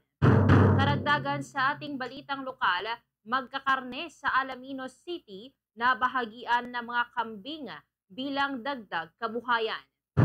Panghuli sa ating balitang lokal, Animal Bite Treatment Center sa Urbistondo binuksan para sa mga biktima ng kagat ng hayop. Para naman po sa ating mga balitang pambansa, itong online gambling, target ng total ban sa bagong panukala. Karagdagan sa ating balitang pambansa, pagsulong ng seguridad sa pagkain at hanap buhay, itutuon ng 20th Congress. Para naman po sa ating balita sa ibayong dagat, yung mga bagong graduates sa US, nakakaranas ng mahirap na paghahanap ng trabaho dahil sa mataas na unemployment rate. Magandang hapon, lungsod ng Dagupan, lalawigan ng Pangasinan. Sa inyo na naman ang panibagong edisyon ng ating programang Bombo Reports Afternoon Edition. Para sa ating mga kabombo na nakatutok at nakikinig sa kanilang mga transistor radio, ay pwede kayong makisali sa ating mga usapin sa pamamagitan ng pagpapadala ng mensahe sa ating text line na 0918-924-9116. At sa mga kabombo naman natin na nanonood sa ating Facebook Live, sa ating Facebook page na Bombo Radio Dagupan, kung mayroon kayong mga komento or opinion sa ating pinag-uusapan, mag-iwan lamang ng inyong comments sa ating comment section at huwag nating kalimutan na i-like at i-share itong ating Facebook page para maging updated kayo sa lahat ng usapin o balitang nangyayari sa ating lokalidad, sa ating bansa at sa ibayong dagat. At para din sa mga karagdagang balita at impormasyon, magtungo lamang sa ating website na www.bomboradio.com. At kapag may mga issue or usapin sa inyong mga lugar na kinaroroonan, mag-iwan lamang ng mensahe sa ating Facebook account upang ating pag-usapan itong mga naturang issues sa inyong lokalidad. At mamaya mga kabombo, ating pong dakuan itong ating mga pag-uusapang mga balita, pero bago niyan ay magbigay muna tayo ng daan para sa ilan sa ating mga paalala. Mga negatibong epekto sa pagpapakalat ng fake news. Kapag lunod sa fake news at disinformation ng isang tao, hirap o hindi nakagagawa ng tamang desisyon dulot ng psychological impact ng mga nababasa at nakikita online. Maaari din itong makapahamak ng buhay, maghiwalay ng mga tao batay sa kanilang pananaw at magdulot ng karahasan at kawalan ng tiwala sa mga institusyong panlipunan. Malaki din ang epekto nito sa paghalantad sa fake news, lalo na ang mga inaabot ng 4 hanggang 8 oras mahigit na expose dito. Ang pagiging maayos habang kumakain ay mahalaga, hindi lamang para sa sarili kundi pati na rin sa mga tao sa paligid. Umupo ng tuwid at huwag dumikit sa mesa. Ito ay nagpapakita ng magandang asal. Huwag magsalita habang may pagkain sa bibig. Maghintay na matapos ang subo bago makipag-usap. Iwasan ang pagiging maingay habang kumakain at huwag magdala ng hindi kanais-nais na ugali sa mesa. Magpasalamat sa nagluto o nag-ayos ng pagkain bilang pagpapakita ng paggalang. Sa pamamagitan ng mga ito, hindi lamang tayo nagiging magalang, kundi nagiging magandang halimbawa rin sa iba, lalo na sa mga bata. Kailangan gumamit ng po at opo dahil ito ay bahagi ng kulturang Pilipino na nagtataguyod ng paggalang at magandang asal. Ang paggamit ng po at opo ay bahagi ng ating tradisyon at kultura. Ito ay nag-uugnay sa atin sa mga nakaraang henerasyon at nagtataguyod ng ating pagkakakilanlan bilang mga Pilipino. Ang paggamit ng mga salitang ito ay isang indikasyon ng pagiging magalang at may magandang asal na mahalaga sa pakikipag-ugnayan sa ibang tao. Sa pamamagitan ng paggamit ng po at opo, nagiging mas magaan ang pakikipag-usap na nagre-resulta sa mas magandang ugnayan sa mga tao sa paligid.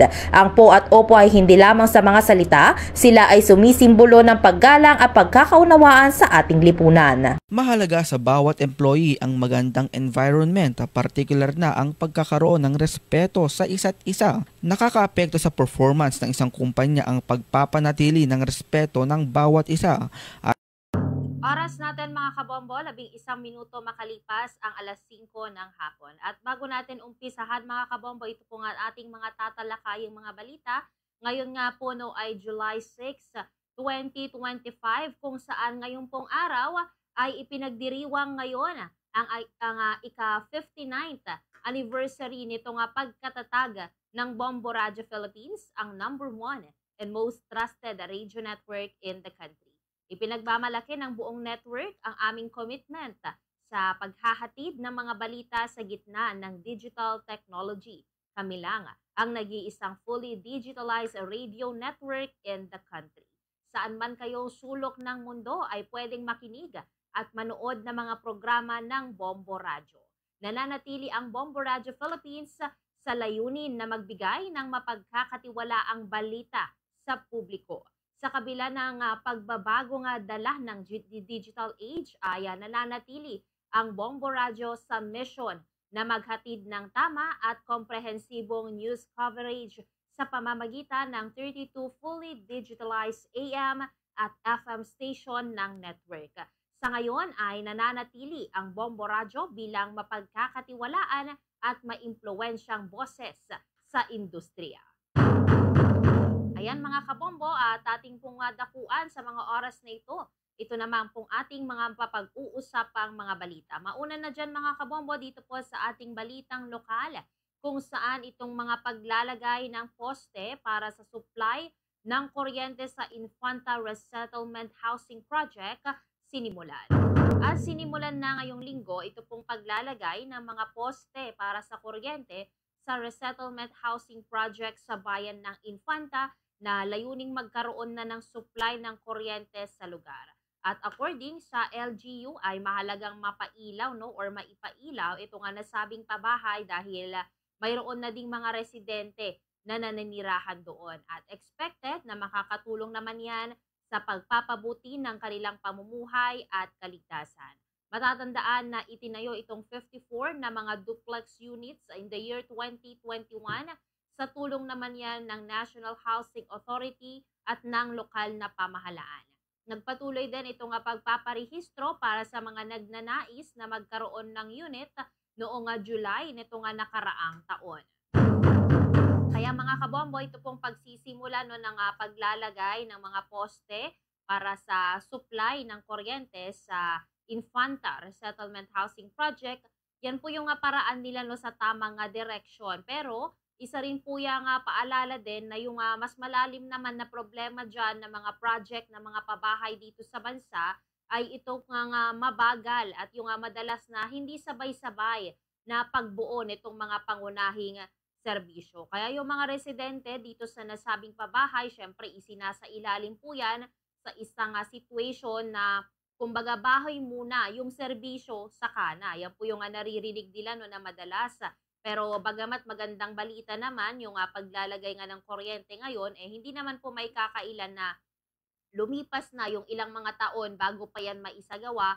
3 years no from nung naitayo itong mga duplex units noong 2021. Dahil sa panahon na yon, may mga families talaga na naninirahan na din sa lugar. So meaning, possible talaga na matagal na din silang namuhay sa kadiliman or umaasa lamang sila no, sa mga pansamantalang solutions katulad na lamang ng mga kandila, baterya o yung mga hindi safe na connection ng kuryente. Yan po yung usapin na hindi lamang po yan tungkol sa pagiging comfortable nitong mga residente dyan, kundi yung safety nila at yung dignity nila. Kasi wala naman pong sino man yung mga dapat na matirahan sa isang pabahay na wala namang maayos na kuryente. Kasi yung ilaw mga kabombo, hindi naman po yan tinatawag na luho, no? Instead, yan po yung pinaka-pangunahing pangangailangan din. Especially sa mga families na may mga maliliit na anak, or di naman po kaya yung mga matatanda or lalong-lalo na no, yung may mga sakit. Dahil aside from that, yung kuryente naman po ay mahalaga yan. Sabihin po natin sa mga pag-aaral, sa mga kabuhayan at syempre through communication. Kasi napakahalaga rin po na tanungin natin kung bakit ba ngayon lang yan naisagawa. Dahil kung yung pondo at yung plano ay matagal na naman nang nandyan, bakit hindi na po yan isinabay din sa construction no, ng mismong mga bahay? Kumbaga, yan ba yung usapin din na may kinalaman sa red tape? Or kakulangan ba yan sa coordination ng mga agency? Or di naman kayong kakulangan sa mga foresight ng urban planning? Or anumang mga dahilan yan mga kabombo, nangangailangan talaga ng masusing pagsusuri din na sa ganon, hindi na rin maulit yan sa iba pang mga pabahay dito po sa ating bansa. At on the other side naman mga kabombo, dapat din na i-identify din natin yung mga hakbang na po yan bilang isang positive na indication no, na itong pagkilos rin ng pamahalaan. Dahil mas mainam siguro na binibigyan sila ng attention yung mga pangangailangan ng mga naka-relocate na mga families kahit pa nahuli na yan. Pero syempre, hindi po dapat yan na makontento sila sa simpleng paglalagay lamang ng poste kasi dapat ma-sure talaga na yung may sapat at tuloy-tuloy talaga yung supply no, yung ligtas na connection at may support sila sa mga residents sa paggamit nga nitong mga kuryente sa abot kayang halaga. At more than that, yung mga pabahay naman po ay hindi naman yan na tungkol lamang no, dapat din tignan natin bilang physical din na structures kundi bilang yung as a whole na din ng community. Kasi kailangan talaga dyan yung sabayang pagpapaunlad sa kalsada, tubig,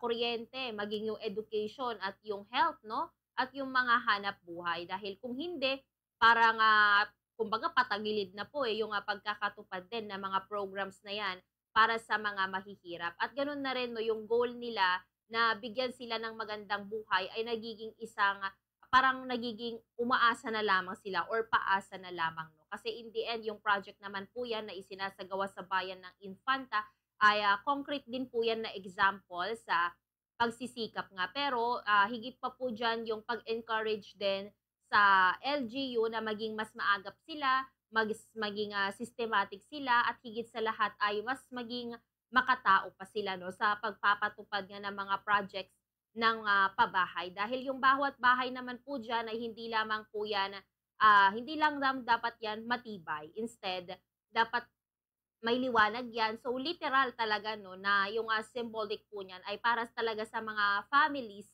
na nagnanais na magsimulang muli. Oras natin mga kabombo, 19 na minuto makalipas ang alas 5 ng hapon. Dakuan natin mga kabombo itong iba nating mga usapin pa, but patungkol pa rin yan sa ating karagdagan sa ating balitang lokal, kung saan itong magkakarne sa Alaminos City ay nabahagian nitong mga kambing bilang dagdag kabuhayan.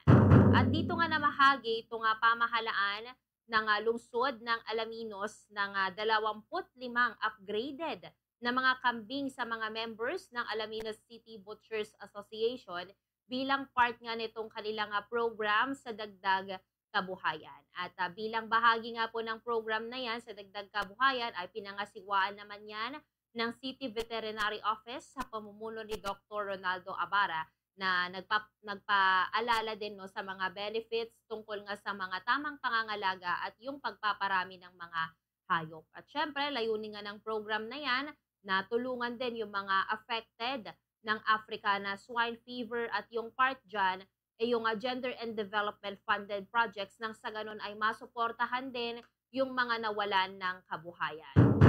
Kaya yung pamamahagi po no, ng 25 na mga upgraded nitong mga kambing na po yan sa mga members ng Alaminos City Butchers Association ay kung titignan po natin, napakagandang halimbawa yan mga kabombo no, na itong konkretong pagtugon nila ng LGU sa mga challenges ng crisis dito po sa agriculture, especially sa mga sektor no, ng mga paghahayupan. Dahil sa harap po kasi ng mga pinsala na dulot nga ng African Swine Fever or ASF sa industry ng mga baboy, kailangan talaga yung mga initiatives na yan na nagbibigay din ng mga alternative na mga kabuhayan para sa mga nawalan ng kita. At dyan na nga talaga din pumapasok no, yung mga kahalagahan ng project na yan. Dahil una, dapat i-identify nila na yung mga pagbabago sa kabuhayan nga ay hindi lang po yan madaling proseso no, para sa mga nagkakarne na sanay na nga sa mga pagbebenta ng karne ng baboy. Kaya yung pag-aalaga nila ng mga kambing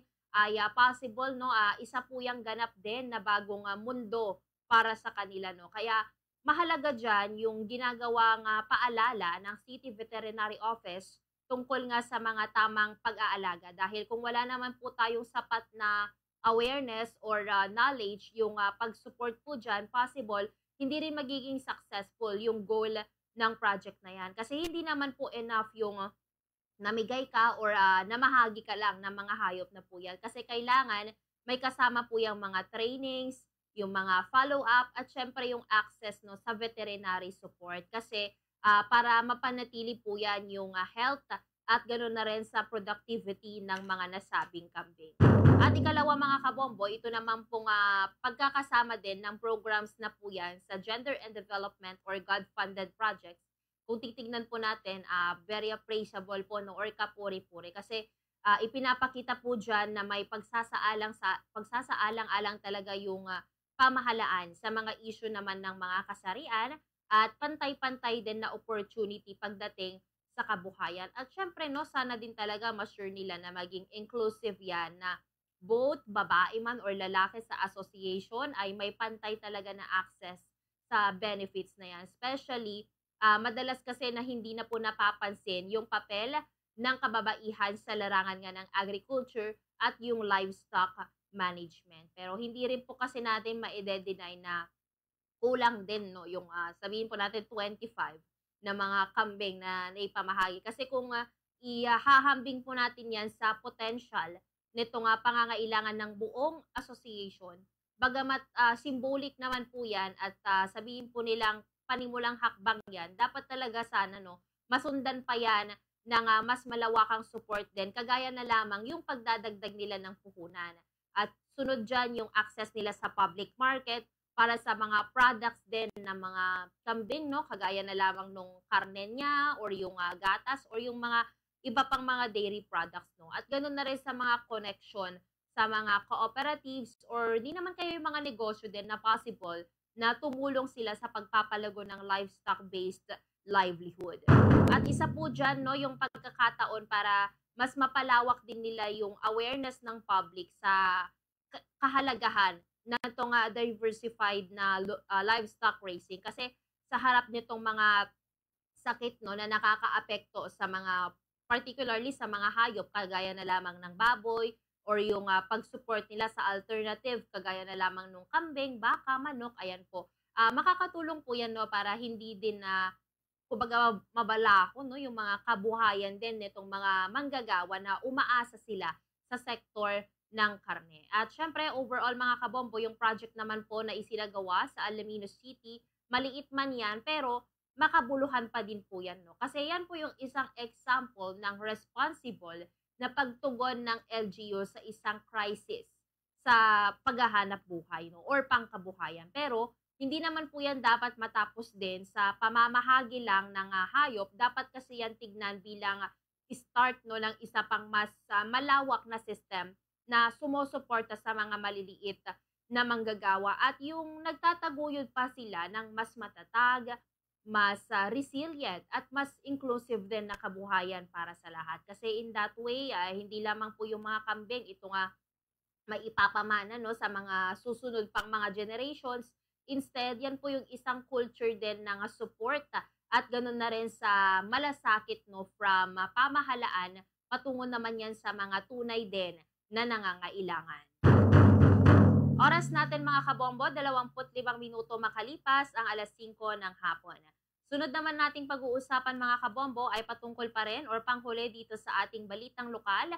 Itong Animal Bite Treatment Center sa Urbis Tondo ay binuksan para sa mga biktima ng kagat ng hayop. At para sa buong detalye mga kabombo or ating muling tatalakayin yan, makalipas muna ng ilan sa ating mga paalala.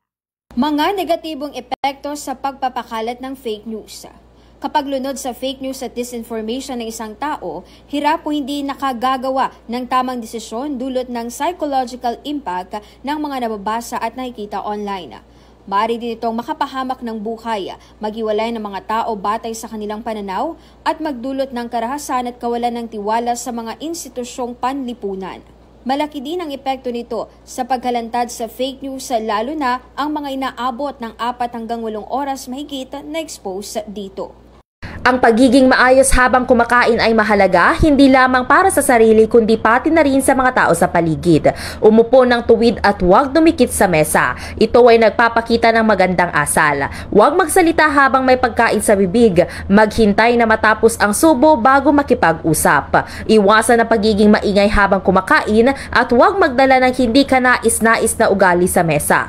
Magpasalamat sa nagluto o nag-ayos ng pagkain bilang pagpapakita ng paggalang. Sa pamamagitan ng mga ito, hindi lamang tayo nagiging magalang, kundi nagiging magandang halimbawa.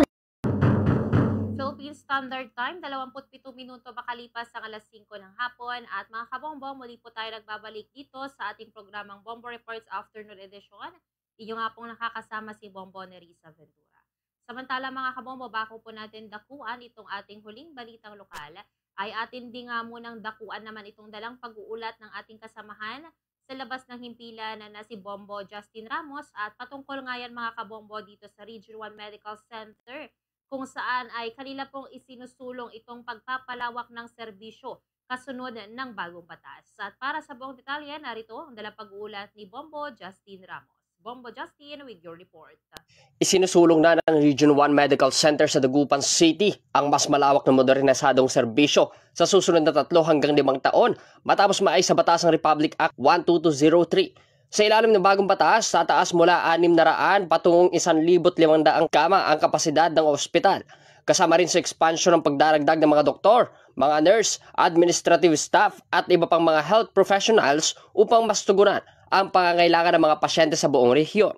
Dahil sa pagkakapasa ng batas, makukuha na rin ng pondo ang ospital mula sa national budget sa ilalim ng Department of Health na inaasahang magpapabilis sa pagsasaayos at pagpapalawak ng serbisyo nito. Kasalukuyan ng ginagawa ang isang 7 palapag na gusali na bahagi ng Tower 1 ng ospital bilang unang hakbang sa development plan.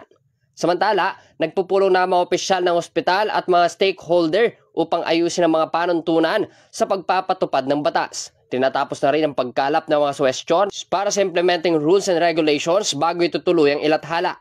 Sa oras na maisa katuparan, inaasahang makatutulong ito upang mapalawak ang akses sa dekalidad ng serbisyong medikal sa buong rehiyon. Para sa programang Bombo Reports Afternoon Edition, Patrol numero 4, Bombo Justin Ramos nag-uulat para sa number 1 and most trusted radio network in the country, Bombo Radio Philippines. Basta Radyo, Bombo!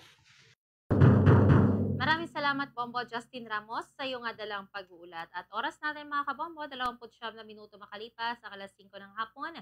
Dakuan naman natin mga kabombo, ito pong ating huling balitang lokal na ating tatalakayin or pag-uusapan. At muli patungkol po yan, no, sa Animal Bite Treatment Center sa bayan ng Urbis Tondo ay binuksan para sa mga biktima ng kagat ng hayop. At binuksan nga nito nga Hulyo sa Urbistondo itong isang animal bite treatment center na nasa ilalim nga ng Rural Health Unit. At according sa Municipal Health Office, libre itong mga serbisyo na yan para sa mga indigent at miyembro nga ng PhilHealth habang hinihintay pa yung mga ordinance na magpapalawak nitong libreng serbisyo sa lahat. Kaya yung facility ay accredited naman ng Department of Health at bukas yan mula alas 8 ng umaga hanggang alas 12 ng tanghali. At malaking ginhawa po yan para sa mga residente dahil hindi na po nila kailangan bumiyahe pa sa mga karatig bayan para makapagpaturok laban sa rabies. At kaugnay din dyan, noong July 2024 kasi, last year po mga kabombo, naitala itong 125% na pagtaas sa bilang nga ng mga namatay sa rabies dito sa lalawigan ng Pangasinan. Kaya gumugol talaga yung pamahalaan din ng milyon-milyong halaga para sa pagbili ng anti-rabies vaccines. Kaya ito pong pagbubukas ng Animal Bite Treatment Center sa Urbistondo, syempre yan po yung hakbang din na dapat din nating purihin dahil higit pa na palawakin kasi dito po sa ating bansa kung saan patuloy talaga yung mga challenges sa access sa mga basic health services, yung pagkakaroon po ng ganitong uri ng facility sa mismong bayan ay hindi lamang po yan isang serbisyo din. Yan po yung literal na pagliligtas talaga ng buhay. Kasi based sa data ay hindi po yan basta-basta kasi umabot po yan ng 125% na pagtaas nitong mga bilang ng mga namatay sa rabies sa Pangasinan last July 2024.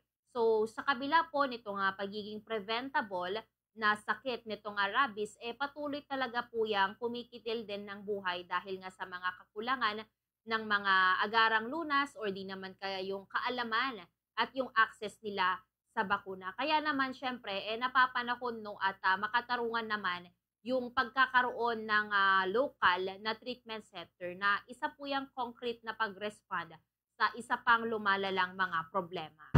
At bagamat kapuri-puri po dito yung serbisyo na libre para sa mga indigent at members ng PhilHealth ay dapat din po yung bigyan diin na yung mga kagat ng hayop ay hindi po yan namimili ng estado sa buhay. Kasi kapag yung isang manggagawa or estudyante or kahit sino pa yan na hindi saklaw nitong PhilHealth ay nakagat, sila rin po yung nangangailangan din ng agarang lunas at usually ay umaatras sila dahil nga sa gastos. Kaya yung mga hinihintay na ordinance para gawing libre itong serbisyo sa lahat ay isang hakbang po yan na kailangan talaga nilang ipasa kaagad. Kasi syempre mga kabombo, di din naman po natin malalaman kung kailan ba mangyayari sa atin yung mga ganitong uri ng insidente. Kasi sa mga ganyang paraan, tunay talaga na mapoprotektahan din yung kalusugan ng bawat residente, anuman itong kanilang kakayahan na financial. Kasi yung pagiging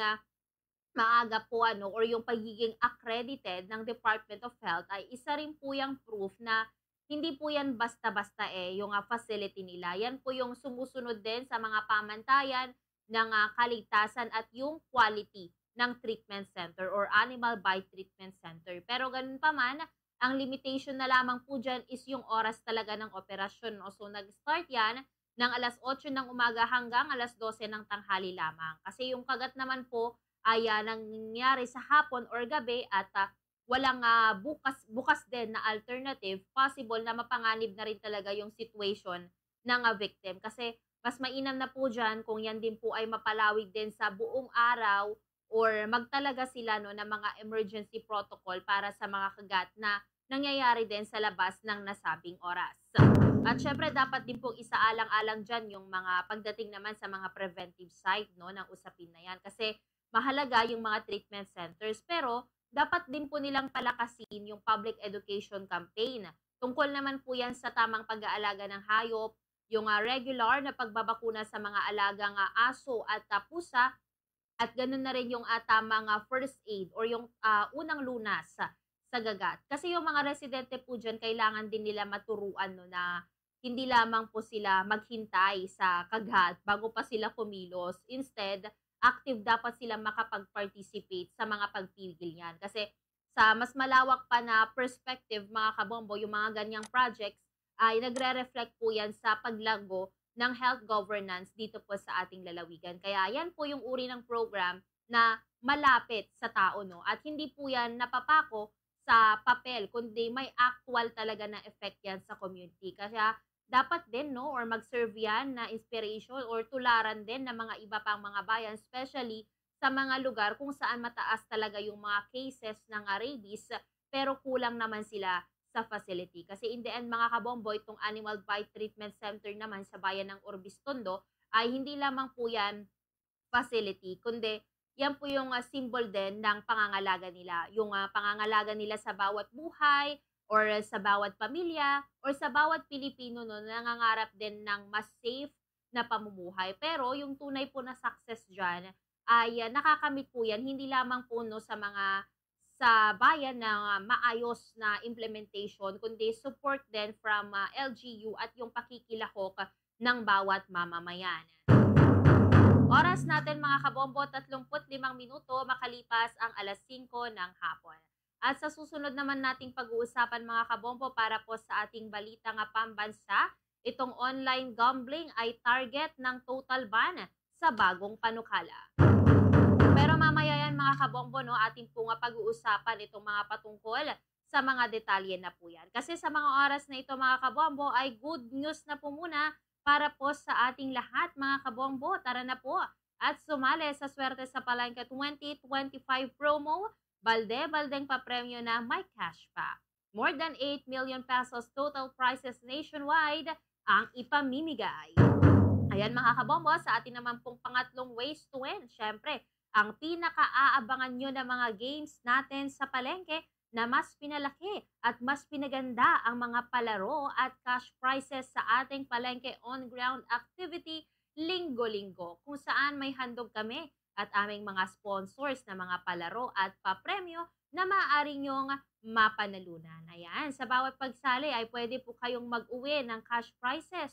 Kaya abangan nyo sa mga paborito nyo nga Bombo Radio at Star FM stations ang announcement kung saang palengke ba kami bibisita. Or banggitin natin mga kabombo, no, magkita-kita po tayo sa San Fabian Public Market sa Sabado na po yan. At kasaling mga proof of purchase, ito po inyong pwedeng gamitin ay ang mga sumusunod. Una na dyan ang Syngenta, bringing land potential for life.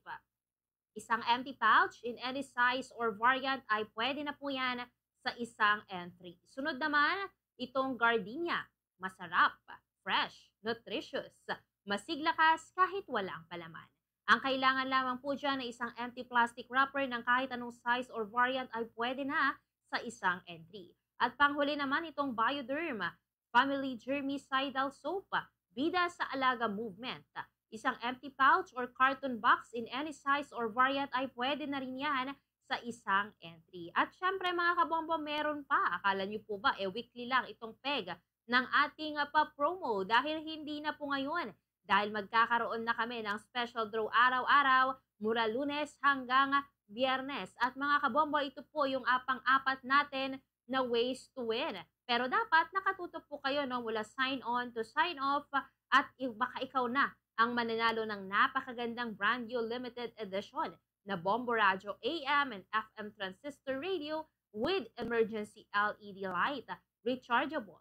At hindi nakapako ang dial sa iisang estasyon at pwede mong dalhin yan sa kahit saang lugar dahil makakasagap ito ng mga radio signal sa naturang lugar. Kasama na rin po dyan ang 500 pesos na cash prize para pandagdag pamasahe sa ating mga winners. Mga kabombo, pag po na-announce ito pong inyong mga pangalan, ay mayroon po kayong 5 hours para i-claim itong inyong mga radyo. Dahil kung hindi po kayo nakarating within 5 hours, mula nga nang ma-announce ito pong inyong pangalan, mababaliwala ito pong inyong mga napanalunan. At bumunot kami ng panibagong winner. So magdala kayo ng 5 or higit pa ng mga proof of purchase entries sa oras na kayo ay mag-claim ng inyong napanalunang radyo. At hindi lamang po yan, no, lahat naman ng ating non-winning entries from weeks 1 to 7 ay kasali na po yan sa ating grand draw na ikakasaya ang buong pamilya dahil sa papremyong nakalaan. Para dito, pwede ka pong maghulog ng dagdag na mga entries on or before 12 noon ng September 6, 2025. Kung saan ito pong possible na mapapanalunan nyo para sa ating first prize, mag-uuwi ng 30,000 pesos. 15,000 pesos naman para sa ating second prize at ang third prize ay 10,000 pesos. At syempre hindi mawawala itong ating mga tatlong consolation prizes na tig 5,000 pesos each.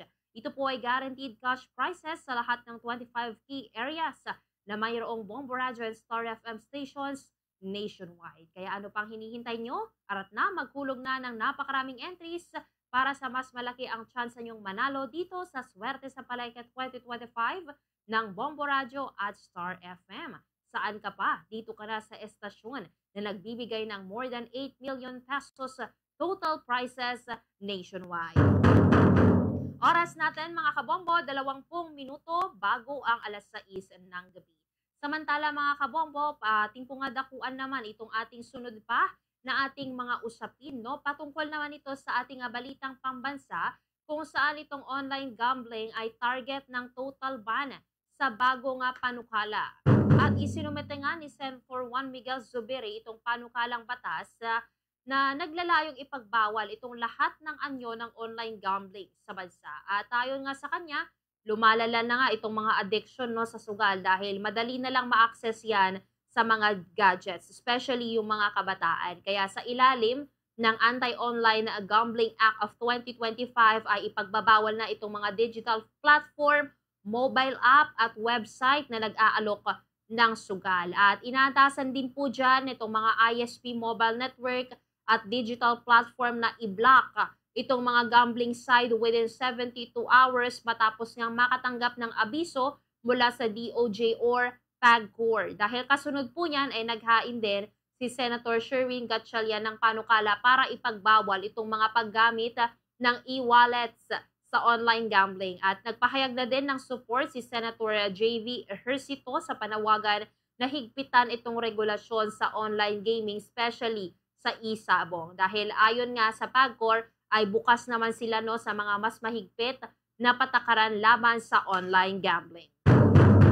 Yan mga kabombo, no, ito pong panukala na yan ng Anti-Online Gambling Act of 2025 na inihain ni Senator Zubiri ay matapang po yan, ngunit syempre controversial, no, na paraan para matugunan nila yung mga lumalalang addiction nga sa sugal dito po sa ating bansa, especially in a form na online gambling na mabilis talagang kumalat sa digital age. Dahil sa panahon po kasi na mostly talaga lahat, no, ng mga may smartphone at may internet access, yung sugal na po yan ay naging kasing dali na lamang, no, ng ilang mga pindot dito po sa ating mga screen. Kaya yan po yung nagdadala talaga sa seryoso na banta dito po sa ating kalusugan na pangkaisipan or pananalapi at yung kabuang morality natin, no, bilang isang mamamayan. Kasi hindi po biro yung epekto ng online gambling, no, especially sa mga kabataan.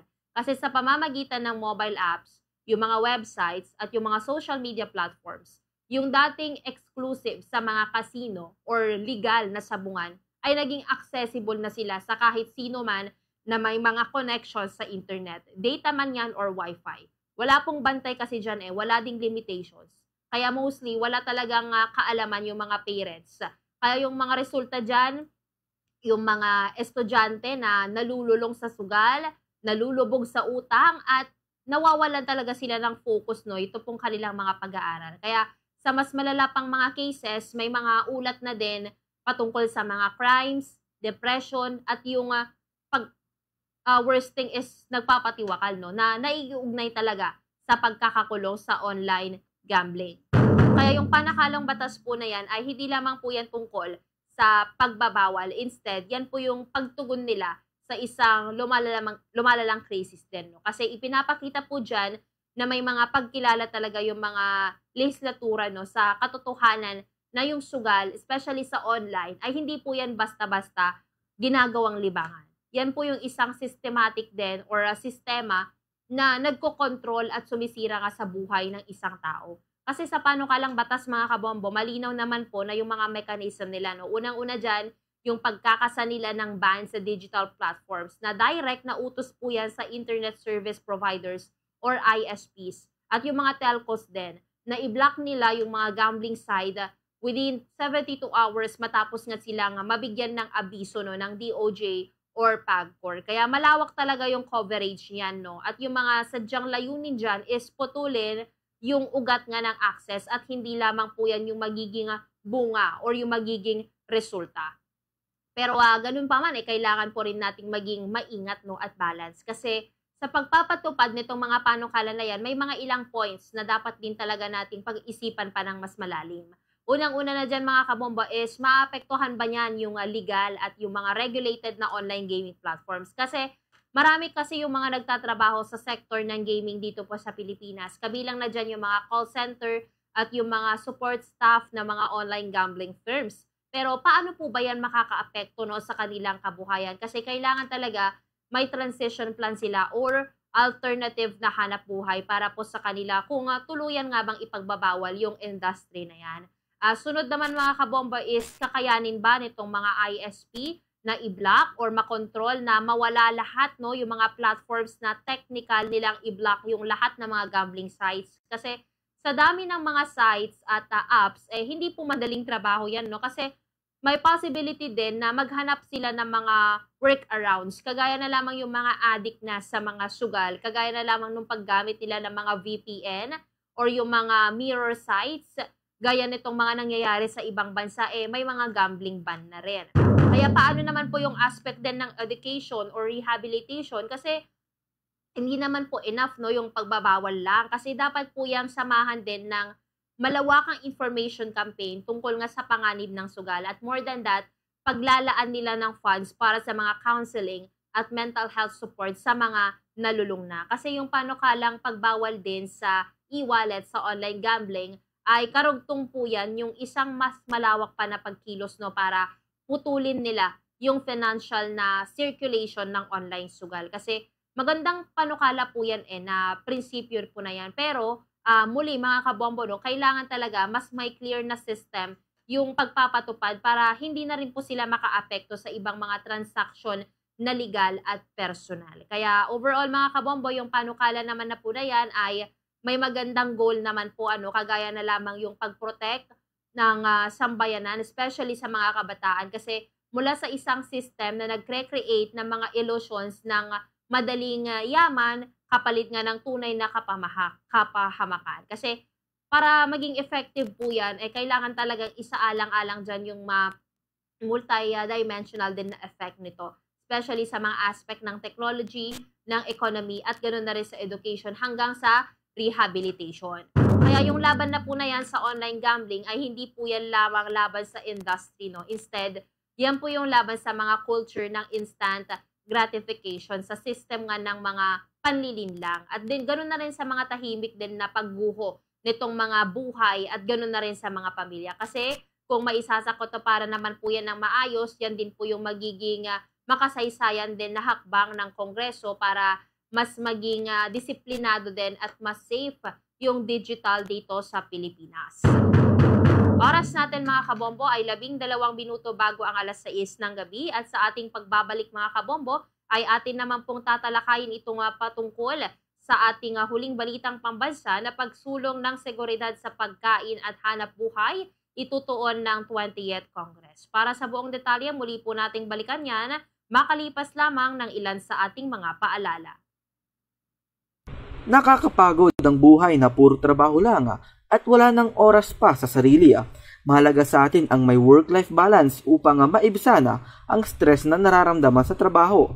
Humanap ka ng trabahong tiyak na magugustuhan mo. Isama mo sa priority ang kalusugan. Mag-unwind sa tuwing nasa labas ng trabaho. At ang isa sa pinaka-importante ay mag-set ng boundaries at work hours upang manageable ang bawat oras. Ang tama at responsabling pagtatapon ng basura ay mahalaga para mapanatili ang kalinisan at kalusugan ng ating kapaligiran. Narito ang ilang dahilan kung bakit ito mahalaga. Una, kalinisan ng kapaligiran. Ang wastong pagtatapon ng basura ay pumipigil sa polusyon ng hangin, tubig at lupa na nagdudulot ng malinis na kapaligiran para sa ating lahat. Ikalawa, kalusugan ng tao. Ang basura na hindi tamang pagtatapon ay maaring maging sanhi ng masakit at impeksyon. Pangatlo, pag-iwas sa baha. Ang mga basura na hindi wasto ang pagtatapon ay maaring makabara sa mga kanal at estero na nagdudulot ng pagbaha tuwing umuulan. Ang pagsunod sa mga tamang hakbang sa pagtatapon ng basura ay isang simpleng paraan upang mag-ambag tayo sa pangalaga ng ating kalikasan. Narito ang ilang tips at paalala na dapat mong tandaan para makapaghanda at maging ligtas kapag mayroong lindol sa inyong lugar. Una, kapag nasa loob ng gusali, manatiling kalmado at isagawa ang duck cover and hold at gawin ang mga sumusunod. Yumuko at magtago sa ilalim ng matibay na mesa at kumapit sa mga paa nito. Manatiling alerto sa mga banta sa paligid. Pangalawa, umiwas sa mga bintanang salamina, mga aparador at mabibigat na gamit na maaring mahulog. Matapos ang pagyanig, agad na lisanin ang gusali at pumunta sa evacuation area. Pang-apat, kung nasa labas, magtungo sa open area. Pang-lima, lumayo sa mga gusali, puno, poste at mga lugar na may panganib na pagguho ng lupa. At ang pang-anim, kapag nagmamaneho, itabi at ihinto ang sasakyan at lumabas.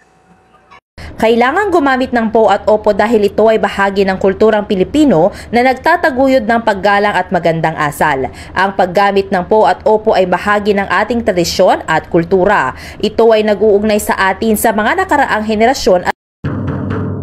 Philippine Standard Time, 10 minuto bago ang alas 6 ng gabi. Mga kabombo, muli pa tayo nagbabalik dito sa ating programang Bombo Reports Afternoon Edition. Inyo pa rin pong nakakasama si Bombo Nerissa Ventura. Dakuan natin mga kabombo, ito pong ating huling balitang pag-uusapan patungkol naman yan sa ating balitang pambansa tungkol dito sa pagsulong ng seguridad sa pagkain at hanap buhay.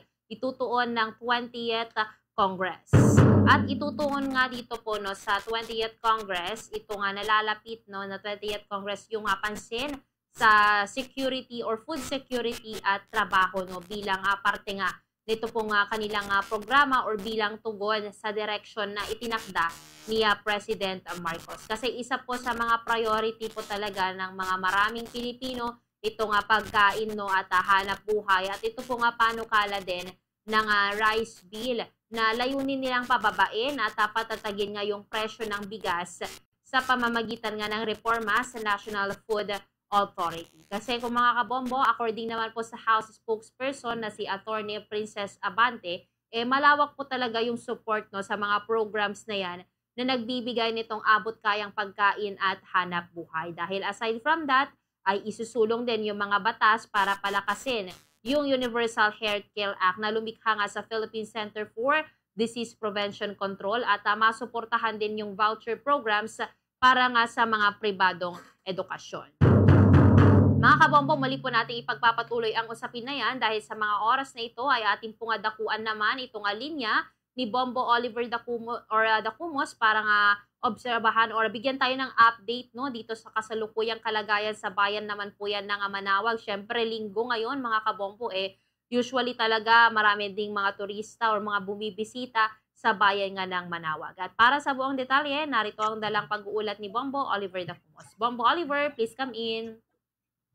Yes, Bombo Nerissa, magandang hapon no, sa inyong lahat at sa ating viewers and listeners ng programang Bombo Reports. Sa afternoon edition, live na live tayo dito sa bayan ng Manawag. Tinutukan natin ang kaganapan at sitwasyon ngayong araw ng linggo dahil itong bayan ng Manawag talagang dinarayo itong tinatawag din itong blessing capital of the Philippines. At kanina ay natapos na nga itong huling misa dito nga sa nasabing simbahan dahil ang pagsisimula kaninang umaga ng misa ay alas 6 ng umaga habang meron din ditong 7:30, meron ding 9 a.m. at 10:30, meron ding alas 12 ng tanghali. At syempre, sinundan din ng alas 3 at ang pinakahuling misa ay alas 4:30 at magsasara itong nasabing simbahan ng alas 7 naman kung saan yung ilan sa mga dumarayo dito na ilang mga individual o yung mga mananampalataya ay kasalukuyan na nagpipicture-picture no, at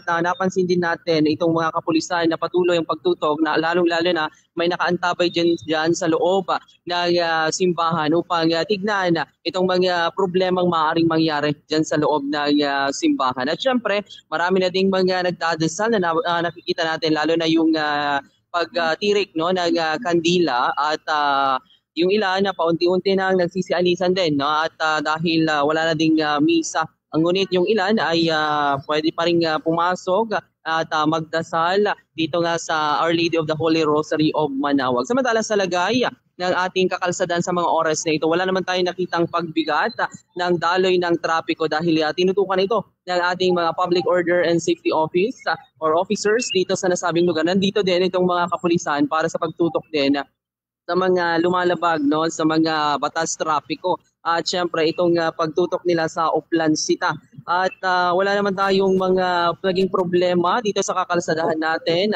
At sumusunod din itong ilan sa mga driver at mga motorista kung saan yung pwedeng pedestrian lane, pwedeng daanan. Dahil yung ilang mga daan dito, one way talaga bombo ni Risa. At syempre yung mga vendors natin, puspusan din itong kanilang mga pagbebenta ng kanilang mga artifacts, yung mga binibenta nila dito, lalo na din yung ilang mga kandila. Yung mga candle boys nandito na din sa labas para makapagbenta ng kanilang mga kandila. So ito yung ilan sa mga sitwasyon. So far, itong lagay ng panahon natin talagang makulimlim at hindi naman nagkaroon ng pag-ulan dito sa parte ng Manaoag. At makulimlim lamang, magkakaroon na siguro inaasahan mamaya ng pagbuhos ng pag-ulan dito. Kaya pag-iingat sa ating mga motorista, maging sa mga nais pang pumunta dito sa Manaoag Shrine upang sa ganun makapagdasal dito nga sa simbahan. At alas 7, magsasara na itong nasabing simbahan. At ito ang update dito sa bayan ng Manaoag. Ito, si Bombo Oliver na kumos para sa number 1 and most trusted radio network in the country, Bombo Radio Philippines, Basta Radio, Bombo. Maraming salamat, Bombo Oliver, sa iyong adalang pag-uulat. At muli mga kabombo, update po yan sa kasalukuyang kalagayan ngayong araw ng linggo sa bayan ng Manaoag. Oras natin mga kabombo ay 4 na minuto bago ang alas 6 ng gabi. Samantala mga kabombo, dakuan naman natin ito pong ating huling pag-uusapang balita at patungkol naman yan dito sa ating balita sa Ibayong Dagat kung saan itong mga bagong graduates sa US ay nakakaranas ng mahirap na paghahanap ng trabaho dahil sa mataas na unemployment rate. At nakaranas nga nito nga matinding hirap sa mga paghahanap ng trabaho. Ito nga ilang mga estudyante or mga graduates sa US matapos nga nila nga magpasa ng more than 250 na mga job applications within 2 years. At yung ilang mga estudyante dyan sa mga libo-libong mga graduate kasi sa US na naapektuhan ng mataas na unemployment rate na nasa 5.8% na siyang pinakamataas from year 2013 na hindi naman po yan belong puro sa pandemic. Kasi according naman po sa analysts, bumabagal na din talaga yung hiring from 2022 dahil din sa ekonomiya na hindi pa yan ganap na nakababangon at dahil nga din sa pagbabago sa administration. At affected dyan yung mga sector kagaya na lamang ng technology, finance at yung business information na usually ina-applyan yan ng mga bagong graduates. At marami talaga sa kanila, gaya na lamang ng mga ilang estudyante, yung nahirapan talaga na makakuha ng trabaho dahil kahit ano pong mga entry-level positions, ay humihingi po sila ng mga ilang years of experience or job experience. At marami talaga yung mga napilitan na tumanggap na lamang sila ng mga part-time or di naman kaya yung mga mababang pasahod na trabaho habang sinisikap naman na makahanap din sila ng mga permanent positions.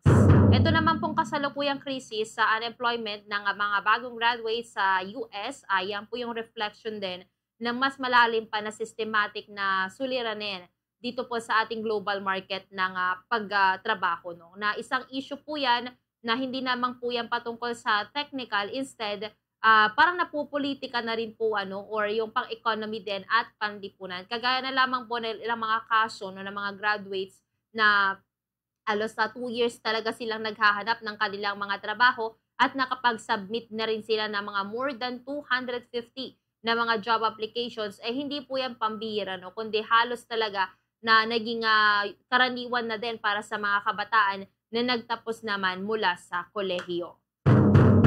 At mga kabombo, wala na rin po tayong natitirang oras dito sa ating palatuntunan. Muli na naman po tayo magkakasama-sama sa panibagong edisyon ng ating programang Bombo Reports Afternoon Edition. Maraming salamat po sa lahat ng nakinig at nanood dito sa ating palatuntunan. manatili kayong nakaantabay para sa mga susunod pa naming mga programa. Nakasama po natin ang ating mga kasamahan sa labas ng himpilan sa paghahatid ng balita. Ito naman ang inyong lingkod, Bombo Nerissa Ventura. Oras natin mga kabombo, 6:00 ng gabi. Lagi nating tatandaan para sa number 1 and most trusted radio network in the country, Bombo Radio Philippines. Basta Radyo, Bombo! Mga negatibong epekto sa pagpapakalat ng fake news. Kapag lunod sa fake news at disinformation ng isang tao, hirap o hindi nakagagawa ng tamang desisyon dulot ng psychological impact ng mga nababasa at nakikita online.